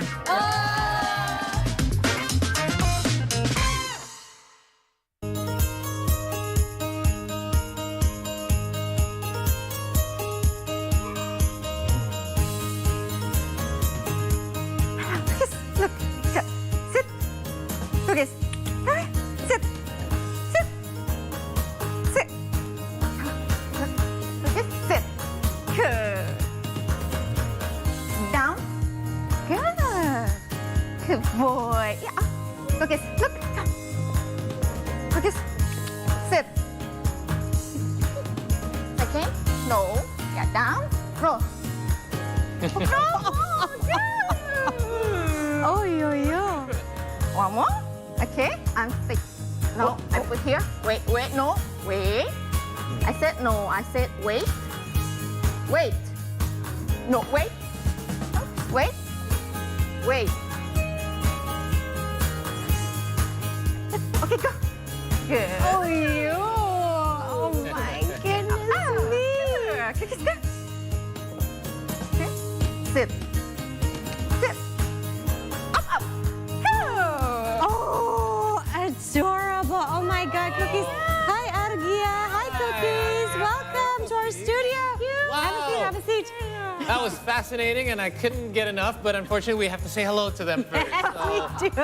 Yes, of course. So here we have with us the Samoyed Social Club, That and is joining correct. us is Argia, of course, with Cookies. Yes, and actually there's going to be another guest from the community, Albert and Gummy and Vodka, but they're going to join us a little bit later. Thank you so much for coming here and showing us that amazing. Hi, Cookies. Hi, Cookies. Such a sweetie. Hi. Oh, yo, yo. Oh, yo, yo, little ones. So tell us about this Samoyed Social Club. When was it established and what are the activities usually? When Samoyed Social Club is established by Johannes Samoyed, our leader, our founder, at 2021. So it's the first time Kojo, we call him Kojo. Yes. Kojo started to build the Samoyed Social Club because a lot of people asking about how to take care of Samoyed. Yes, that's correct. Yeah, because everybody think that taking care of the white fur, fluffy, and also the Arctic dog isn't easy in Indonesia. That's what we thought, right? Yeah, everybody thought like that. Like, I don't think so I can taking care of them gitu kan. Wow. And then look at the fluffy, look at the white. Looks, very clean, and it's rainy outside, by the way. So I'm very surprised. Yeah, hard to maintain, right? Yeah. So, but what's your experience? So, enlighten us. To taking care of the Samoyed, the answer is about yes or no. It's about difficult or no. Okay. It depends on the owner. Okay. Okay, and then how to take care is like you have to maintain their health and clean. Yeah. Okay. White or not white isn't that important. Right. The most important thing is they have to be healthy and then they have to be clean. Yeah. So if they're healthy, they will be happy. Okay. And then you are good parent for them. Health number one. And I think like the sign of a healthy dog is also part of, like having healthy fur is also part of it because it just Yes. shows how healthy they are on the Yes. inside. So, how many are in this group, the Samoyed Social Club? Because I didn't know there were so many Samoyeds in Jakarta alone. The Samoyed Social Club is concerned with a lot of members from whole of Indonesia. Oh, everyone. Yeah. Okay. We can take care. Everybody who have Samoyeds in Indonesia can join our group. Oh, nice. Right. Because there's a lot of new experience sharing, and then we have a vet also in there that you have a free consultation. Because sometimes when we got sick, our dog got sick, we will having a panic attack. How should I do like that? yeah. Maybe say throw up, when we say have diarrhea, and we need to do fast as possible to taking care because we can't let it like okay, I will take it tomorrow. No, we can't do that. That's why we have in Samoyed Social Club, we have a vet in there, so you can have a free consultation. Why my dog have a throwing up, or what should I do? What's the first aid that I do before I take to the doctor tomorrow? Be like that because the vet sometimes not open 24 hours, right? Yeah. Oh, I'm sorry, I'm distracted. I can hear more Samoyeds. So let's call them right now. We have Albert joining us here with vodka and gummy. Gummy bear, come here. This one is the friendliest, I think. Yeah, this one. Hey, Albert, come Hey, on. hi, Albert. Hi. Look. Very energetic. Come on. Yes. Oh my They're goodness. friendly. Oh, it's like They're two friendly balls of fur. because it's the same ages. Like this is 5 months, and then vodka about 9 or 8. Yeah, 8 to 9 Okay, months. so they don't get fully grown until 1 year, so they still have a chance to grow, right? Yes. 2 years. 2 years, okay. So welcome, Albert, and welcome, Vodka. Tell us a little bit about your experience. Is this your first Samoyed, and how has it been? Yeah. This is my first dog. Okay, your first dog at all? Yes, this is my first dog. How did you find it? How's the At experience? first, the first 2 weeks is horrendous. Really? Why? Tell us your experience. Because this is going to be super useful for those who are interested in taking care of a I Samoyed, mean, right? you know, when I first got my dog, I don't really, I cannot imagine that I'm being this clingy, you know? You're the clingy one, not Vodka. Yes, I know. Just Because, you know what, even to a point, if you want to go shower, they would they will wait. They will wait for you. They will Even if you close the door, they would knock the door. Like open it. They want to see you. They want to see you. They will be make sure that you are okay in there. What are you doing in there like that? So Samoyeds are clingy. Very clean. Very clingy. Okay, that's one. And then, what else? Wherever you go, you go to the bathroom, they will follow you. You go to the, to bedroom, they will follow you. So this is talking about the character, right? Yes. They're Yes. clingy towards their owners. What else that we need to know about their characters? Yeah, you have to put your attention for them. Because they don't like if you don't put attention. They will looking for attention, like grabbing something. I see. Destroying your shoes. Yeah, and then that's why you have We to. call them the professional attention seeker. Because they're also a working dog, right? And then you have to put them and keep them active outside, and then help them to like walking, running, or something, because they have to go on their feet, right? Right. That's the point of having Samoyed is to have them keep active and walking, running. So it will help them to grow up their back feet. How many Oh, their times a hind day legs. do you walk your dog? Me twice. Twice. Twice. In the morning and in the the morning, around 4 kilometers. 4 kilos. That's not a brisk walk. That's quite long. It is. In the afternoon, around the same. Wow. Around the same. Yeah, Hey, around- so it's good for you too, you know? It is It actually. makes you walk Yeah. every day. Yeah, it helps I you lost to 12 kilos. exercise. Really? I lost just 5 from kilos walking. since I have them. That's amazing. This is so good for those who want to get healthy. Exactly. And how much food do they need per, like per day? Because I know big, usually they would eat not just grams, but you're talking about kilos of food, I mean, right? it's different. Whether you feed him with like cooked food or raw food or dog food. Yeah. Mine, for vodka, it's dog food. Okay. So The kibbles, you mean? yeah, the dry kibbles, food. yes. Yeah. He eats around 500 grams a day. A day. A day, Oh, 500 that's not grams. bad. Yeah, that's not. But with also, like snacks. Right. Treats. Treats. Sometimes fruit. Oh, Fruit. Yeah, fruit. Vodka likes bananas. Gummy bears like mango. Oh, they like fruit. I guess they got a bit of a sweet tooth. Yeah, I have a friend whose dogs like papaya. Oh, papaya and vegetables as lots well. of fiber. Yeah, Cucumber. vegetable gummies like broccoli. I did not know Like dogs broccoli. eat vegetables at Yeah, all. they do. My The good dog- ones do anyway. The good ones Yeah, sometimes we put the vegetables or everything at their food, the Right. dry food, and fix it up. Right. Yeah. Like if for gummy, Yeah. I always give dog food also, and sometimes I give a lamb, beef, and we put like a broccoli in there, something like that's amazing. But yeah, but they don't put like any others tasty on there. Or like they can't eat like tasty and what count? Like salt. Yeah, salty. Okay, no kind sodium. of. course, no. Right, Yeah. because that makes the fur shed as well, right? Yeah. Some from Right. So we talked about like the attention that you need to give personally and as well as nutrition. Yeah. But I had a neighbor that had not one but two Samoyeds. And he actually, like mine. I have two, exactly. right? And he actually built a part of his house he renovated so they would have their own space. And I asked Yeah. him about it. I visited him. Yeah. I said, so what did you have to prepare? He said, well, for one, I don't have an air conditioner in this area. So he's built like two windows so that when he turns on the AC, he can open the windows and let them access it in the middle part of the day. Right. He doesn't want to give it to them all the time. He still wants them to have fresh air most of the time. But in Jakarta, it gets hot during the day. Yeah. So let me ask you about your, like, at home. What sort of preparations did you have to make when you have a Samoyed? First of all, you don't have privacy. Okay, forget about it. Okay, get rid of the doors. Yeah. Wherever you go, they go. Okay. I mean, Get used to that. yeah, get used to that. Get used to that. Yeah. Well, at the end of the day, what I believe is you have to prepare a commitment. I see. Whatever it is, you know, you can debate whatever you want. You know, should you have a AC? Can you use just fan? Yeah. Or should you feed them like raw food or dog food, Yeah. whatever? You know, like whatever it is. What I believe, you know, you have to prepare your commitment first. Good. Whatever it is, you know, however you get your dog, at the end of the day, they are a living being. You know, they have their they want to playful. Yeah. But sometimes they have their mood swings. Okay. They can be sad. You know, yeah. At the end of the day, Samoyed is really cute. They are cute, But they come with the big commitments. yeah, they come with really huge commitments. What sort of things makes a Samoyed sad? I'm curious. A lot of things.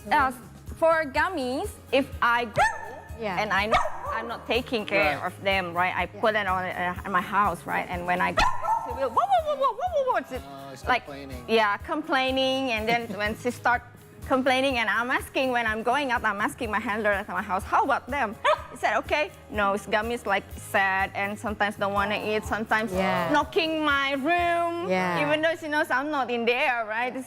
Just knocking my room and said, They can whine all day. yeah, and said, Mama not here. And I said, let's go back again. Oh. So they sound like my children actually. But speaking of children, how are Samoyeds with kids or growing families? Yeah. I have 3 kids at house. and- Three. Yeah, Okay. and You then have 5 technically. yeah, I have triplets girls. Yes, Amazing. and they're just like playing with them. It's okay. They're Yeah. playing. They're almost. She's a puppy. Sister's a puppy, right? Right. And then she likes to play With going babies outside. usually, Yeah, play ball. Like you throw in the ball and they take it back to us and throw in again. And all we take like a soccer and try to get the ball from us. Okay. So you have 3.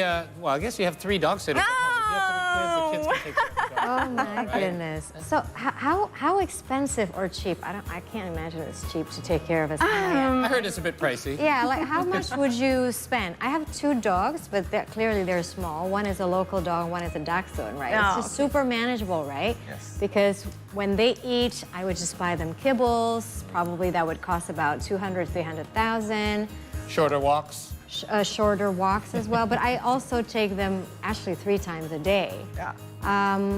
Probably I would spend like 2 million per month, 2 million rupiah for 2 small dogs, right? But what about for Samoyed? They're probably a little bit more than that? Yeah, I'm trying to stop counting because It's just so painful thinking about it. yeah, because when I keep counting, then I think I haven't given them this. I think I haven't given them that. About the vitamin also, we have to know, and because they have a long hair and very thick one. We have to taking care like bath, and then we To have the salons, you mean? yeah, take it back to the salon, and then brush. We have a lot of kind of brush for them too. I think I have like more than 3 different kind of brush for them. Wow. And then I also have to put a serum like that to keep the clean and healthy fur. Wow, they get better hair care than I do. Yeah. Tell me about and when you're counting and you like compare to, oh my God, they shampoo and our shampoo is like what? 10 times? Yeah, sometimes 20 times. Sometimes it's 20 The price is times 20 the times. price. My shampoo is around like what, 70, 80,000? Right. Their shampoo, a liter is 1,350,000 something. So That's fine. how often do they have to be groomed? Because you did mention fur takes a lot of maintenance, especially in a Yes. tropical country. How often do you guys take it to the salon? Sometimes once or twice a week. Once in 2 weeks. Oh, okay. Weekly or bi-weekly? Weekly or weekly Okay. or weekly. And but you have to like groom and brush But it you every have to day. brush them every day. Every day. Yes. Every day. Not just every day, every single time they walk out. Yes. Oh, why? Okay. Why Because so? they can get tangled. Okay. And if it's get tangled, they can grow fungi. If they can grow fungi, they need to be shaved. And you don't want to be shaved. No, that's not the point. Samoyed can't be shaved too. Samoyed cannot be shaved. Why? Because There The are skin two is ways. super sensitive. no, they have two The type. two reasons Yeah. why Samoyed cannot be shaved. One is because an aesthetic reasons, because they have this what we call the silver tips. Because if you shave them, they're not going to grow anymore. Oh. The other Really? Yes. The silver tip. Yeah. The silver tip The of silver tips won't grow out anymore. the fur. Yeah. Okay, I know you are beautiful. And then the And second the reason? second one is a very healthy reason. Because if you shave them, they're going to get razor burn. Razor burn, because this is have a two type of Yeah, they fur have two types of in the fur. Samoyed, the inside and the outer one. Okay. Gummy still have a baby, The baby fur. Oh, I yeah, can tell a little bit. And Yeah, I you can get tell. you can tell by tell, touching right? it. Yeah, by touch and look at the vodka fur, Yes. like this one, like Slightly coarser. Yeah. The adult fur. It's yeah. like us, like with baby hair. Yeah, yeah. Yeah. And then we have adult hair. Yeah, and then you have to shade and change. By the time they're growing up, they will change. Go up, up. I have a question that I'm sure on everyone's minds, especially in Indonesia, is it's rainy season. How do you Yes. take them for 4K walks when it's rainy season? Is it okay for them to still go out? But then maintenance gets a little more difficult because their fur gets wet. What happens there? Sometimes when it's raining, we have a fitness or walking like Okay, what's that? On a treadmill? treadmill one. That's amazing. Really? We have a treadmill for dogs. We have a treadmill for dogs. Okay, and they'll just go on it. Yes. Yeah, just go on it, and then you put her like Gummy put her on the treadmill, and you put the leash Right. on the treadmill, and the tread walk. Oh my goodness. Babies. Yeah, I think they're more healthy than us, right? I think so. They love exercise. Sometimes we have a lot of work. We can't do that, right? But them, you have to do that. Oh, wow. And sometimes, that's the function of keeping a dog or keeping a Samoyed is healthy too. Yeah, if you want to get fit, get a Samoyed. If you don't want to get fit, get cats. They don't walk. They just lie down, and that's it. Yes, because like I said before, they are a walking dog, right? They have a need more and more exercise. Yes. To maintain They their have a body lot of energy. part. Right. I can see. It's just amazing. So this Samoyed social club, do you guys do any sort of events? You get together? Gatherings and We stuff. just did our event. Okay. Well, We just did our event in Alam Sutra Mall. Okay. So we have our fun dog festival. Fun dog festival for all breed dogs right. in there. Oh, see, you should have gone. They also have like a competition, like fashion show, dancing, obedience. Okay. A lot of competition for them. Speaking of obedience, by the way, I noticed we saw earlier how well-trained cookies are. I'm sure these two are as well. Yeah. How difficult is it for them to be trained? Because Do you they are train them they're yourself? higher energy. Or and with a teacher, with a coach? A special part too. Vodka have a boarding class, right? Yeah. She went to boarding school. Oh. Yeah, and He went cookies. to a boarding school, sorry. Cookies and Gummy have a homeschooling. I take a teacher to take her home to teach them. Like a tutor. By the way, I'm very distracted. I don't know if you can see Vodka's. It's like his eyelashes are white. Yeah. Yes, because adorable. They're so cute. I actually want to touch look them, at it? but I'm just gonna introduce myself. Hey, baby. Go there. Oh, you want to go too? Like, Give me attention. Give me attention. Yeah, that. Give me attention. See, that's a little bit of an example, I guess, if they really want attention. They love This is a bit of jealousy here because a little bit. she's Blocking blocking you off. Yeah, it's blocking. They want to be like queen in the show. Wow. Gummy bear, come. You want gummy bear? Look. So I also noticed there's a slight bit of a color difference with Gummy. That's because it's still baby fur, right? The color slightly changes. There's still a. Oh, sorry. It's okay. It's okay. Still a baby fur, but at international standards, Well, at the end somewhere. of the day, not all Samoyed is all white. Okay. Yeah, somewhere. This is what we call the cookie style. Yeah. A what? A cookies. Cookies color. The color is cookie, like a cookie color. Oh. So, A white, still acceptable. cream, or broken white, and cookies color is still acceptable for Samoyed breed. You have three colors.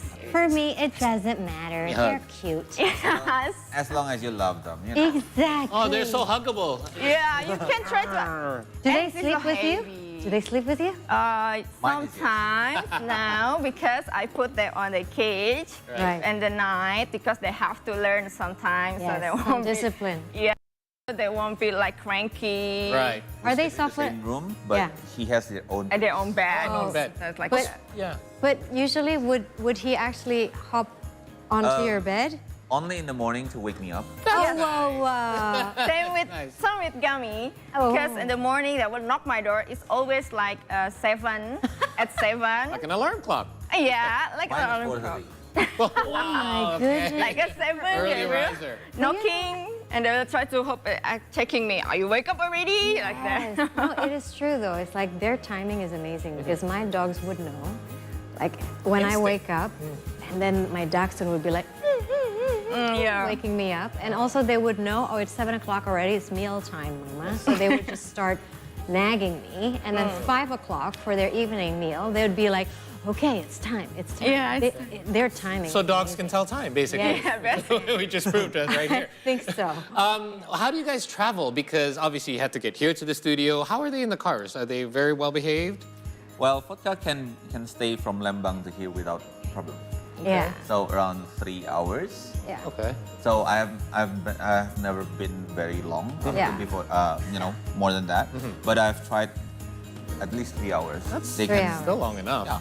Because I used to have a pug, but he used to I just remember, sit. He used to yeah. just sit in the driver's seat or the passenger seat. A pug is so manageable. Yeah, it's so different because with a big dog, I wouldn't know is he gonna suddenly. At the end of the day, it's the dogs has their own characteristics, right? Oh, yeah. Yes, They that's have their own correct. character. That's Sometimes some dogs are more manageable when you talk about transportation. Very but calm. some dogs are more anxious, I guess. Yes. But vodka is really easy to manage because he likes to sleep.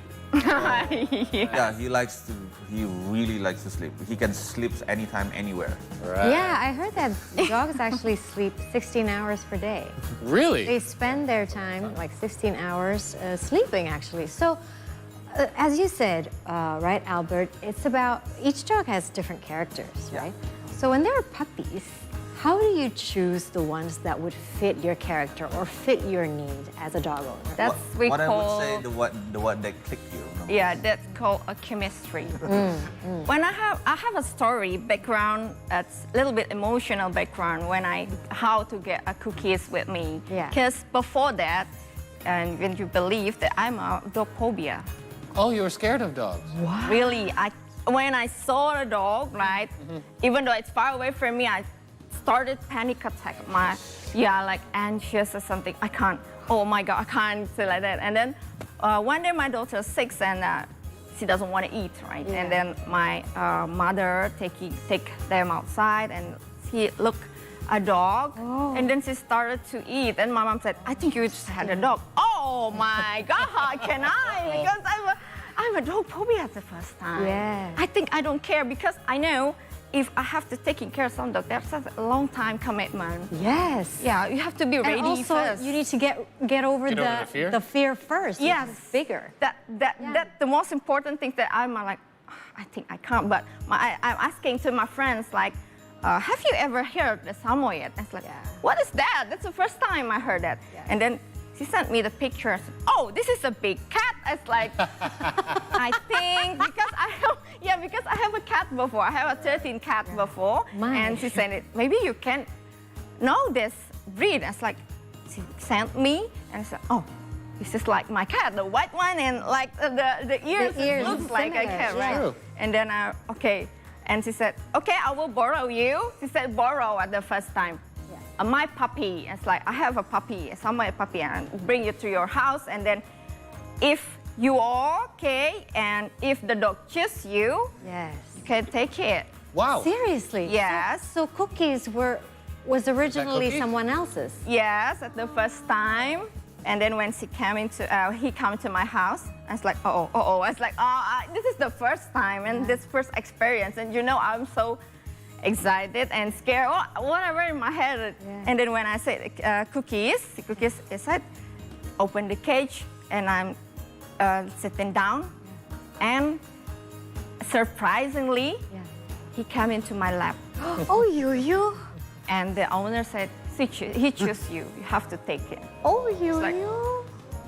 That's the first time I pet a dog near with me. Can you imagine from the dog phobia and secured me. Wow. But now you're a dog whisperer. Now I'm don't really scare about any kind of dog. That's why amazing from the dog. It is. When you are lucky when your dog coming to you. Yes. Because they are gifts. And then you have to taking care of them. They put their life in your hands. That is correct. And that I can relate to that experience because my local dog, Coco, did the same thing. Yeah, She right? jumped on my lap. Yeah, I and- adopted her, right? Right. So we were just like getting to know, and then I was just sitting down and waiting because we have to introduce ourselves very slowly, right? Yeah. And then she immediately just like, she was observing me, and then she jumped on my lap. Yeah, that's why you choose.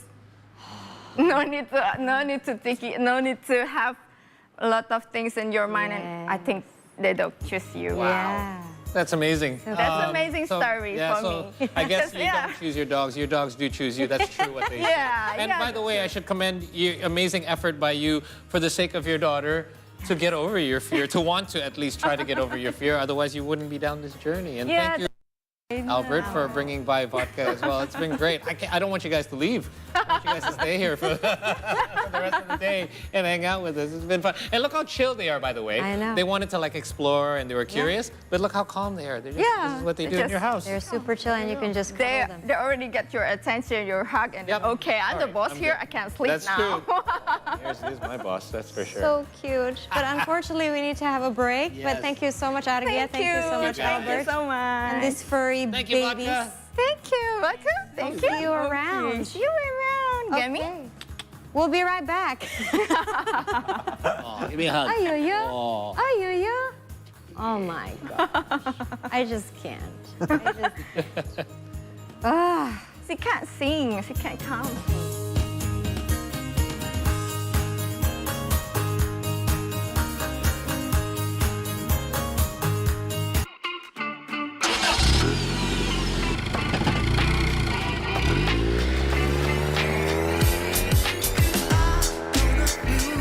The Cressida became a pioneer for luxury car makers from Europe such as BMW and Mercedes-Benz. The features of the car are timeless.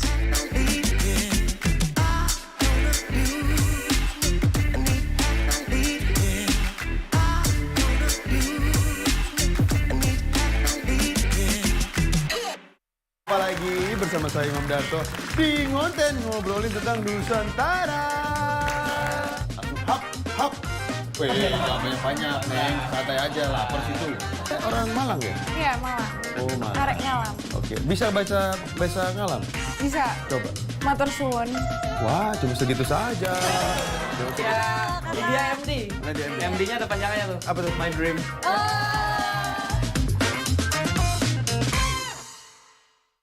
Hi, my name is Grace. Haven't you eaten since morning? Not yet. Ada yang harus saya konsumsi konsumsi nggak ya dok? Tarik nafas yang dalam. Welcome back to Theory of Everything. We will round out some of the biggest or craziest theories that have been circulating around the web and then stuck on your head, such as fan theories that audiences have about movies, shows, comics, or anything really. When the initial trailer for Doctor Strange 2, it was clear Wanda Maximoff held a prominent role in the film, though whether she'd play friend or foe to Benedict Cumberbatch lead remain in question. Longing for a short getaway where you can be away from people but still be productive? You can! Come down here at Bidadari Island where you can learn a thing or two about the history. This paradise island is more than just white sands and Tuscan blue waters. You're not an outdoorsy type? Well, so am I. Don't be dismissive of the idea because We're gonna get in touch with nature and hopefully have fun while at it.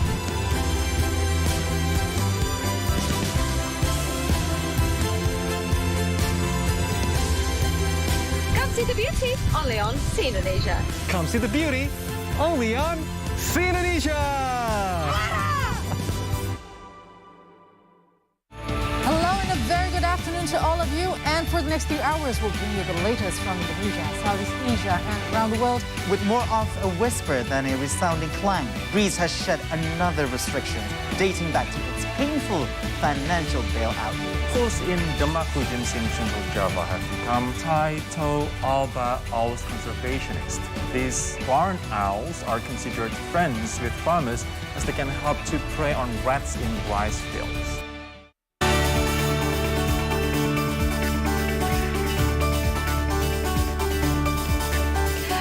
We're certainly having a lot of fun in the Sea Morning Show. We just saw a lot of dogs, and now it's time for a recap from Indonesian news. In case you're only joining us, get your coffees ready. Local police in Cirebon, West Java, helped a woman pick up her daughter from school on Tuesday night as flooding blocked the road access. A number of vehicles were seen broken down when trying to pass by the inundated roads. A downpour that hit Cirebon, West Java had resulted in flooding in Cipto Mangunkusumo Road.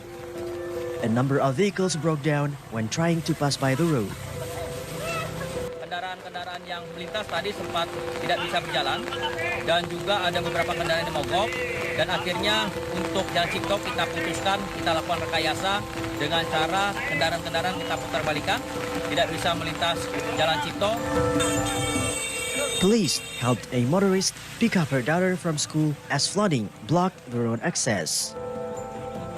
Anak saya itu kan jam 5 harusnya sudah pulang dari SMA 2. Habis itu saya tunggu hujan reda, nggak reda-reda. Jadi saya terpaksa menjemput, tapi sampai perempatan Cipto yang sebelah sana sudah kejebak macet. Jadi motor saya hentikan, saya taruh di pom bensin. Saya jalan Pak, sampai di depannya Bukopin.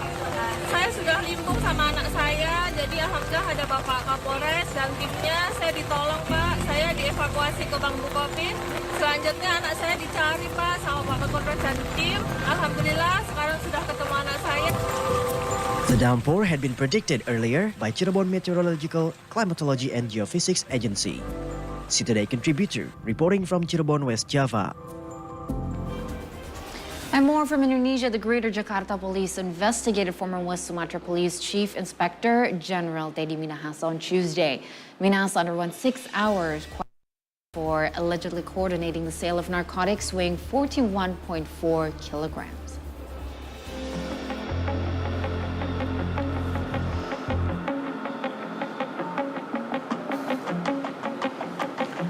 The narcotics were seized in a number of drug busts conducted by Bukit Tinggi Police in April to May.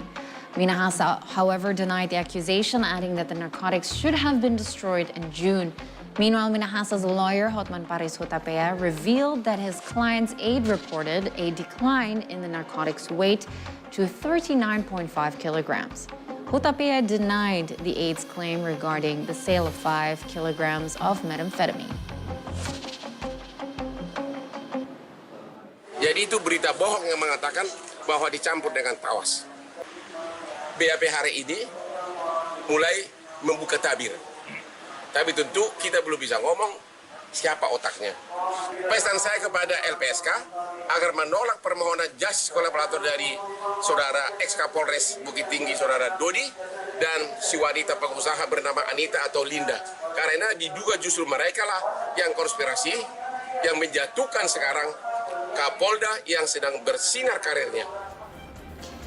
An ex-Palestinian Prime Minister Mohammad Shtayyeh stated that Palestine will accelerate reconciliation in Palestine to unite the nation.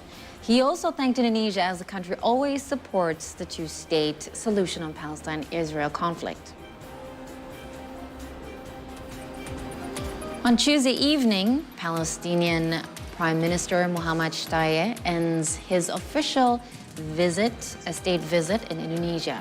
On the press briefing, he urged the UN and countries that are involved in international law drafting to not ignore human rights crimes. He also stated that the Palestinian government and Palestinian people are determined to remain resistant. They also tried to develop skills by sending Palestinians to learn and train in economics and financial skills, including to Indonesia.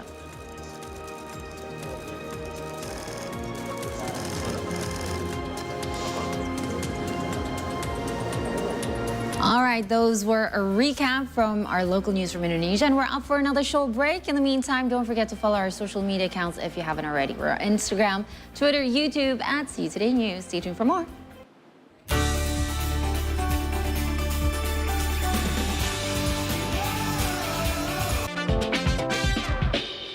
Siapa sejak dini untuk masa depan. Almas ini sangat visi misi. Visioner, bukan visi misi. Kalau visi misi, visi foya, misi foya, visi misi, foya, foya. Oh, digambar cakep, Sel. Digambar ya lumayan. Tapi lumayan jelek.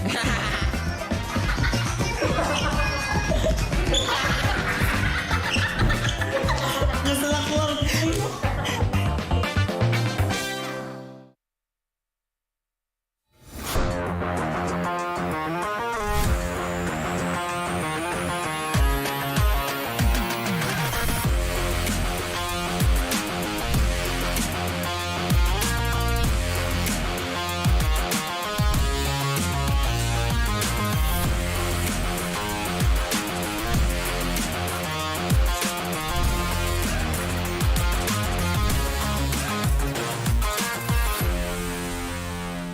What makes a new place feel like home? I always believe it's about the people and the community.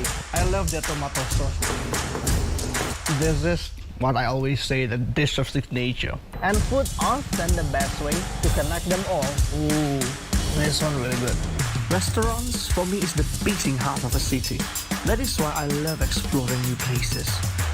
Follow me while I'm visiting the most exciting eating places around cities only on See Indonesia. Hey buddies, welcome back to another episode of Buddy Talk with me, Paul Poelli. Let's say hello to Bebo and the Buds. Hey guys! Oh, this is your assistant, Trey. Hi, my name is Poelli. For us, going like solo right now is like a refreshing. I'm actually not good at acting because I'm too real. Well, it's time for another Buddy Challenge. It's the only word I know.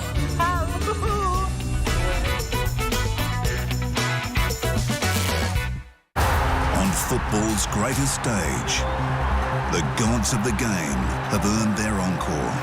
Pelé, Beckenbauer, Cruyff, Maradona. It's the cup of hope. The cup of dreams. It's football's biggest prize on the greatest stage of all. Hello and a very good afternoon to all of you. And for the next 3 hours, we'll bring you the latest from Indonesia, Southeast Asia, and around the world. With more of a whisper than a resounding clang, Greece has shed another restriction dating back to its painful financial bailout. Schools in Demak-Ujung Central Java have become Taito Alba Owls conservationists. These barn owls are considered friends with farmers as they can help to prey on rats in rice fields.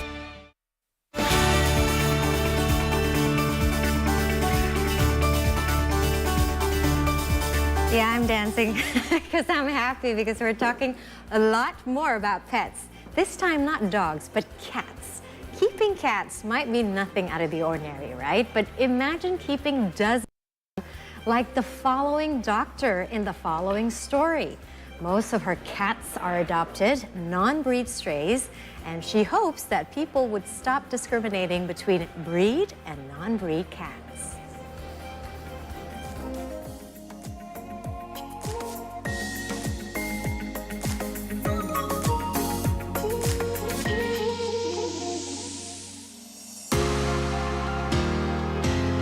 Dr. Natalina Cristanto is an extraordinary cat lover. Her house in Lamdingen village, Banda Aceh, is home to 72 cats, 38 of which are adopted strays she rescued from the streets. She's been rescuing strays from dumpsters and the streets since 2012. After rescuing a few, she fell in love with cats and their stress-relieving companionship in her daily life. From that point on, she took home every stray she could find.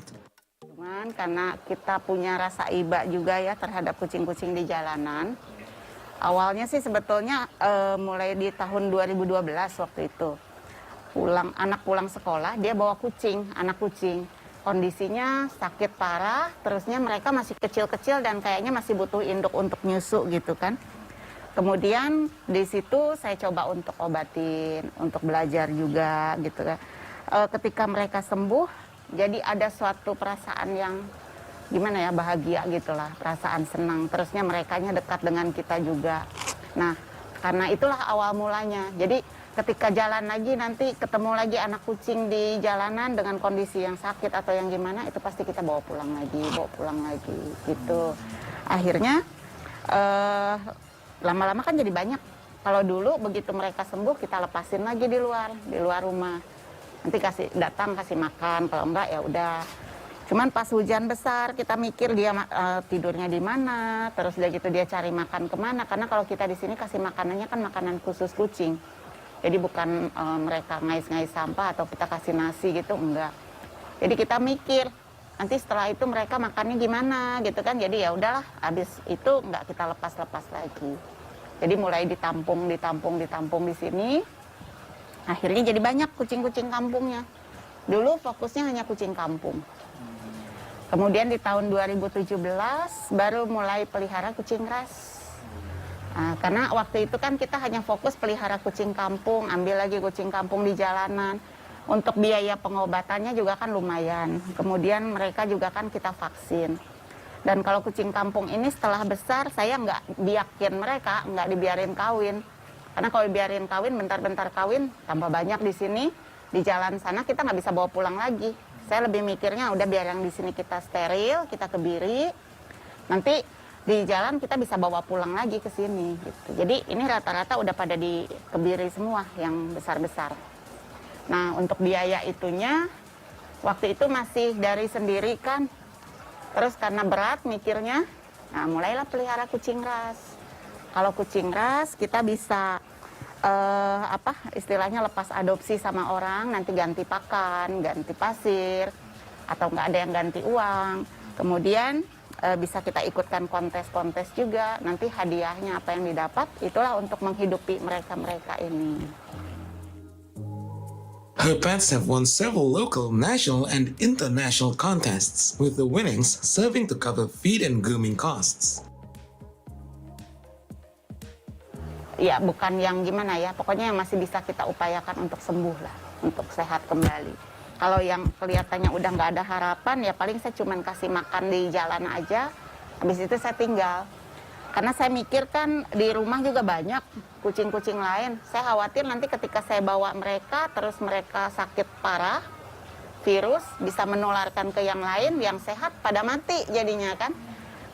Takutnya membahayakan mereka yang di rumah. Saya mikirnya gitu. Seperti kita tadi ya, kita isolasi di depan dulu ya? Ya, jadi ketika nanti saya bawa pulang yang baru, itu saya punya ruang untuk karantina sendiri di depan rumah, tapi tertutup. Dan saya punya kandang-kandang juga banyak. Mereka akan saya kandangkan di situ, saya latih makan dengan makanan di sini. Kemudian juga nanti sambil saya pantau sakit mereka kira-kira apa. Kalau misalnya mereka nggak ada sakit apa-apa, cuman kelaparan aja, biasa 1 minggu karantina udah bisa rawat gabung. Tapi sebelumnya obat cacing, obat kutu, mandikan, vaksin, baru rawat gabung. Jadi Bu, yang kita ikutkan kontes itu Saya lihat banyak kali penghargaannya. Iya. Di mana aja Bu untuk ini? Ada luar negeri juga? Ada. Jakarta, Medan. Ya, Jakarta, Medan, Cirebon, Semarang yang pernah saya ikutkan. Terus waktu pandemi ini kan lebih banyak secara online, virtual show-nya. Jadi di mana ada saya ikutkan terus. Termasuk yang dari luar negeri. Kemarin terakhir kan ada yang Malaysia, Indonesia, Filipina.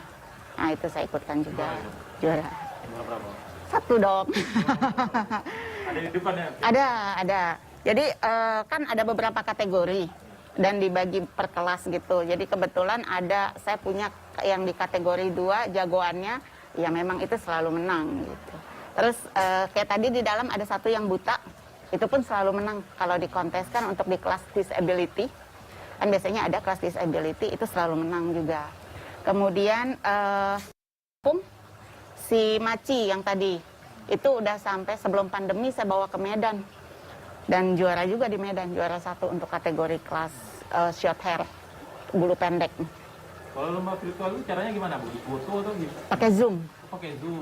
Pakai Zoom. Jadi nanti juri akan menilai pas kucing kita kan, nanti juri akan menilai, lihat mukanya gitu kan, nanti kita tunjukin mukanya dari samping, dari depan, pokoknya ikut instruksi aja.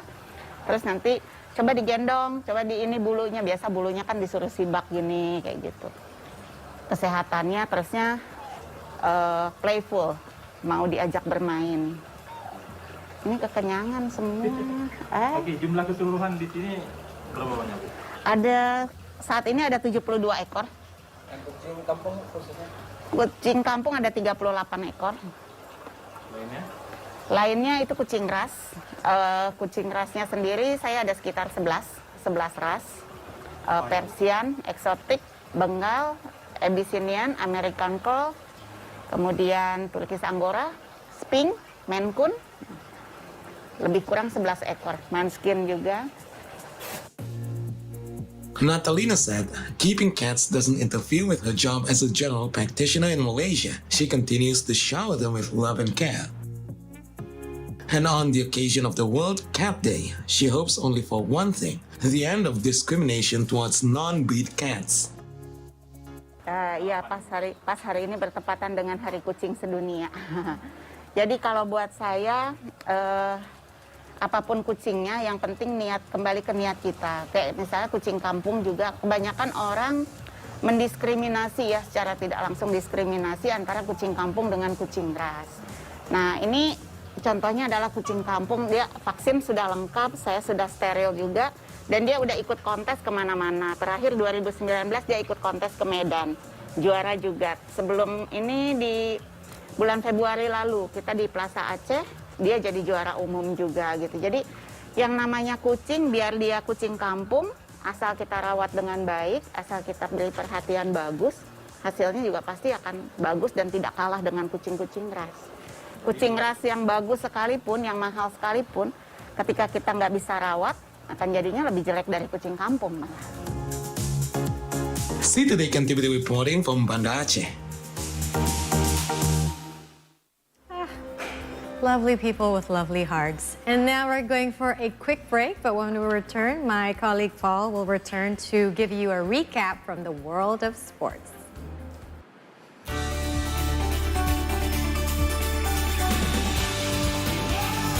Welcome back to Theory of Everything. We will round out some of the biggest or craziest theories that have been circulating around the web and then stuck on your head, such as fan theories that audiences have about movies, shows, comics, or anything really. When the initial trailer for Doctor Strange 2, it was clear Wanda Maximoff held a prominent role in the film, though whether she'd play friend or foe to Benedict Cumberbatch lead remain in question.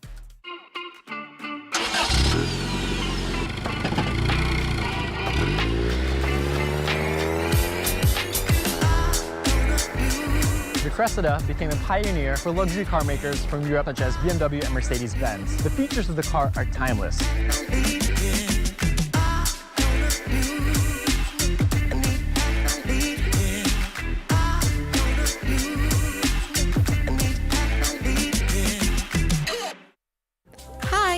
My name is Grace. Haven't you eaten since morning? Not yet. Ada yang harus saya konsumsi nggak ya dok? Tarik nafas yang dalam. Apalagi bersama saya Imam Darto di Ngonten ngobrolin tentang Nusantara. Hap, hap. Weh, jangan banyak-banyak, Neng. Santai aja, lapar situ. Orang Malang ya? Iya, Malang. Oh, Malang. Arek ngalam. Oke, bisa baca bahasa ngalam? Bisa. Coba. Matur suwun. Wah, cuma segitu saja. Ya, dia MD. MD-nya ada panjangannya tuh. Apa tuh? My dream.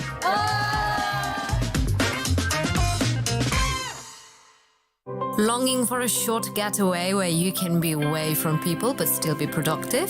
You can! Come down here at Bidadari Island where you can learn a thing or two about the history. This paradise island is more than just white sands and Tuscan blue waters. You're not an outdoorsy type? Well, so am I. Don't be dismissive of the idea because We're gonna get in touch with nature and hopefully have fun while at it.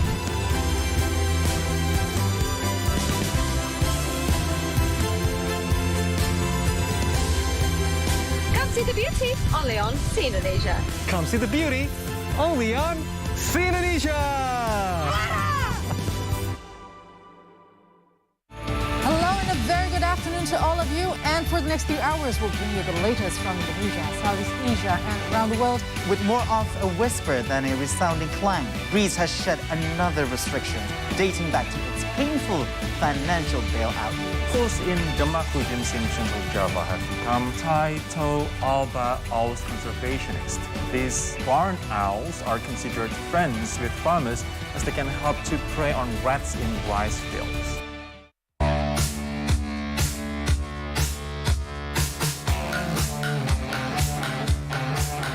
Back with us on the Morning Show. It's time for a quick sports recap. At least 68 out of the targeted 70 countries will participate in the upcoming 2022 World Junior Wushu Championships taking place on December the 2nd to the 11th in Tangerang, Banten.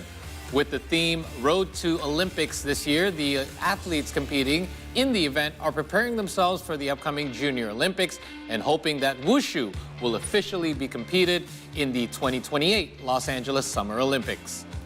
On to some tennis updates as Britain's Andy Murray reached the second round of the Basel Indoor Tournament on Tuesday, but he had to do it the hard way against Russian qualifier Roman Safulin.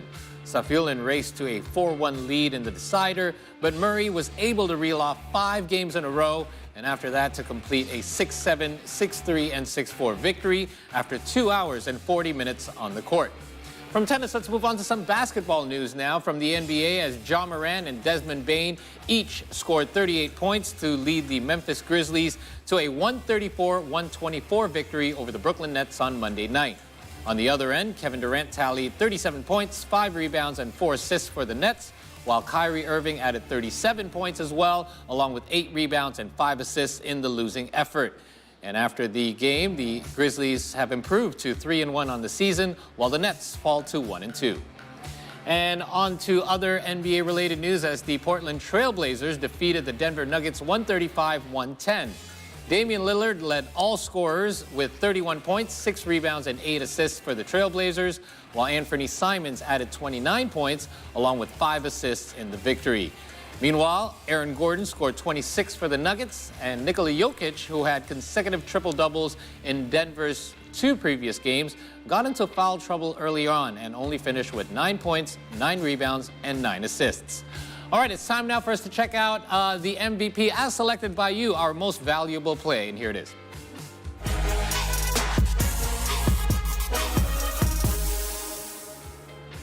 Our NBA MVP, as selected by you, no surprise here, goes to the human highlight reel, Ja Morant from the Memphis Grizzlies. Let's have a look.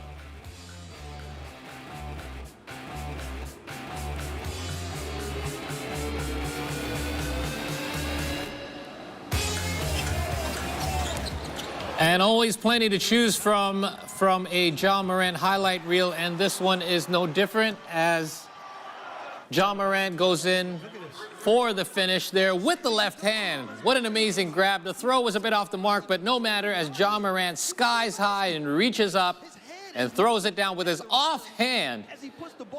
And that one definitely made our MVP. Thank you for your selection and continuing to take part in our daily selection for our most valuable play. You can continue to do so each and every morning with us on the C Morning Show by following our social media platforms on Instagram, Twitter, and YouTube at C Today News.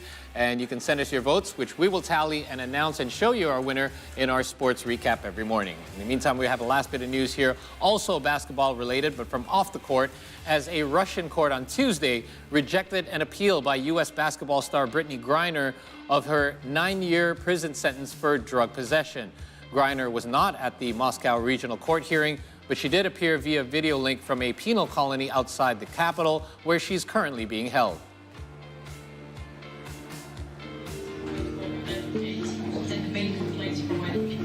Yes.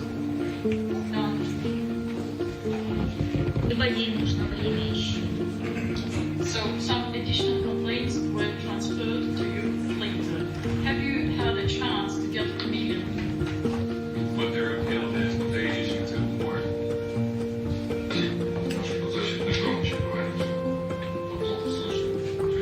Также после перенесенной коронавирусной инфекции она по невнимательности забыла нашу.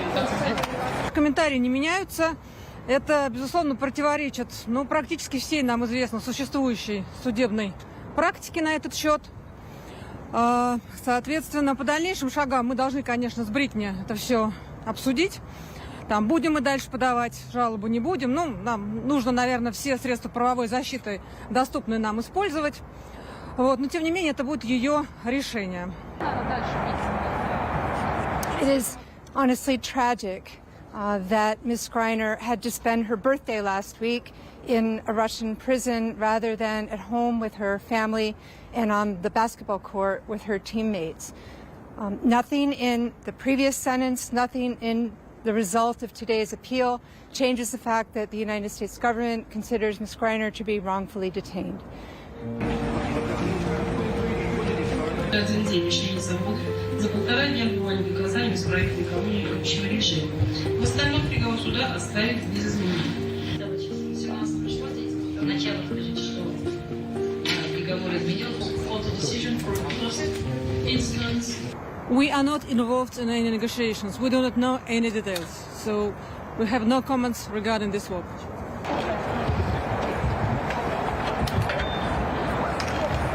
All right, that does it for our sports recap. We have to take one final break here on the program, but don't go anywhere. We've got your daily dose of entertainment news coming up next.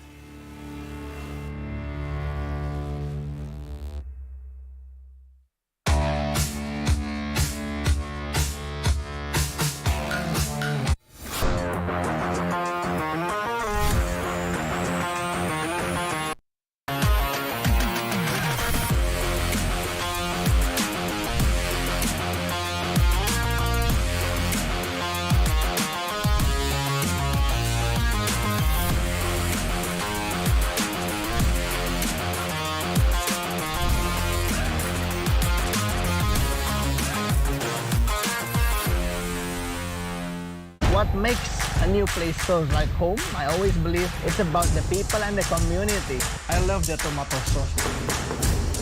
This is what I always say, the dish of signature. And food often the best way to connect them all. Ooh, this one really good. Restaurants, for me, is the beating heart of a city. That is why I love exploring new places. Follow me while I'm visiting the most exciting eating places around cities only on C Indonesia. Siapa sejak dini untuk masa depan. Aras ini sangat visi misi. Visioner, bukan visi misi. Kalau visi misi, visi foya, misi foya, visi misi, foya, foya. Oh, digambar cakep, Sel. Digambar ya lumayan. Tapi lumayan jelek.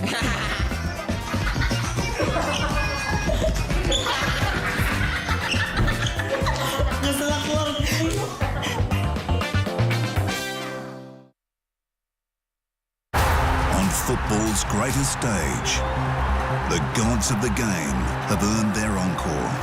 Pelé, Beckenbauer, Cruyff, Maradona. It's the cup of hope. The cup of dreams. It's football's biggest prize on the greatest stage of all.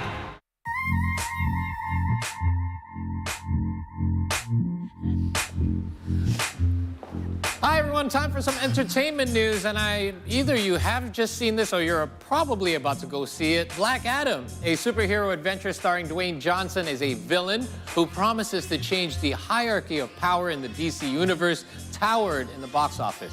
Yes, who else is on the list of the top 3 U.S. box office this week? Well, as you can see on the posters, let's have a look. Oh, I didn't know about this. Smile is good.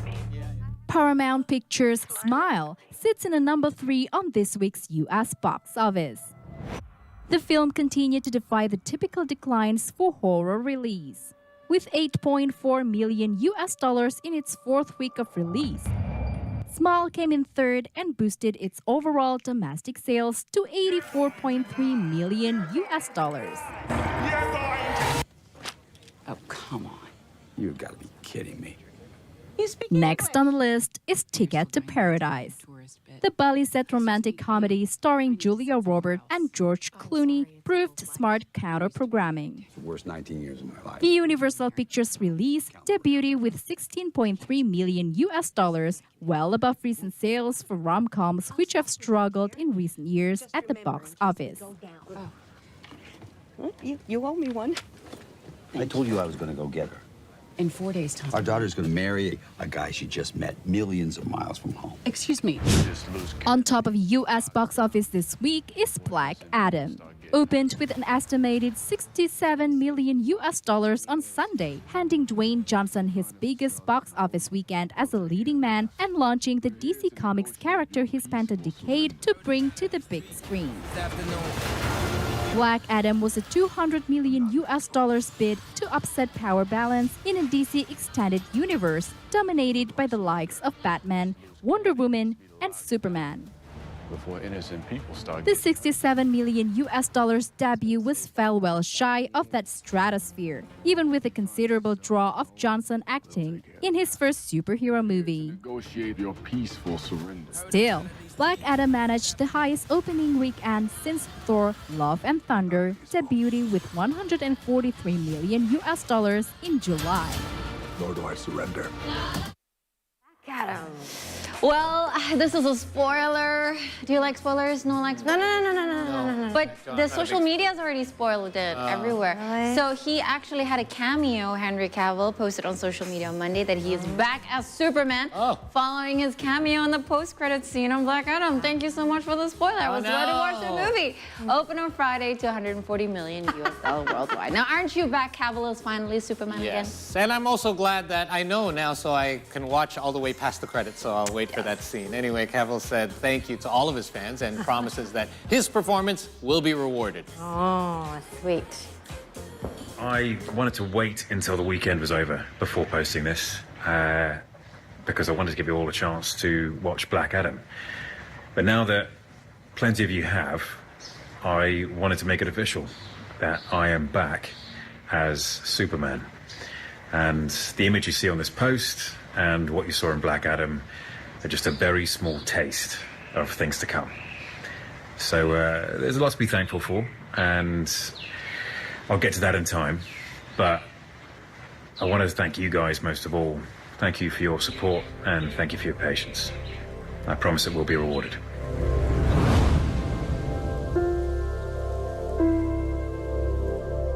Days after fans of a DC Extended Universe witnessed Henry Cavill suiting up as Superman for the first time in Black Adam bonus scene, the actor has taken to Instagram to confirm that he's ready to fly wearing the red cape. People have, it's all that gives them hope.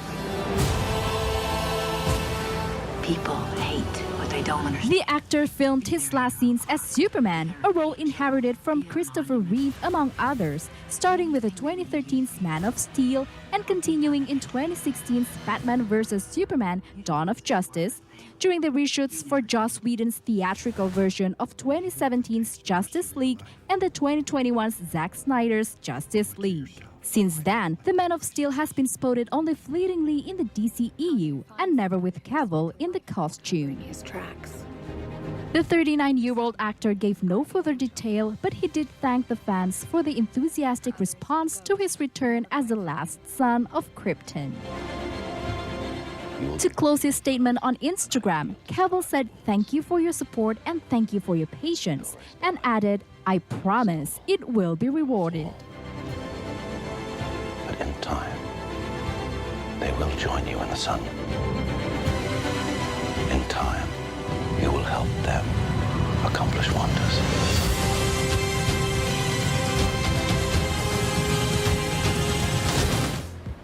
Very cool. Well, Very he does cool. make a great Superman. I just wasn't a big does. fan of the first Superman that was part of the movie itself. It was a bit Better. dark, wasn't it? Yeah, but the second Superman is coming.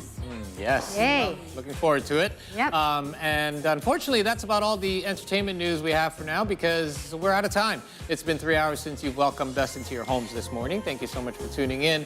And we hope you tune in again tomorrow, same time, same place, right here on See Today. Make sure you're also following us on social media for all the latest updates at See Today News. We're on Instagram, Twitter, and YouTube. Yes, and as you continue on with your day, please remember to continue observing your health protocol, wash your hands, wear your mask, wash your distance, and visit your closest healthcare facilities to get yourself vaccinated if you haven't done so. Yes, and we won't be able to stop moving in case you miss it. We are also available on Foxtel's Flash Australia, Macau Cable TV Channel 84, Vision Philippines Channel 58, and in Singapore, we're on Singtel Channel 15 and StarHub Channel 720. All right, guys.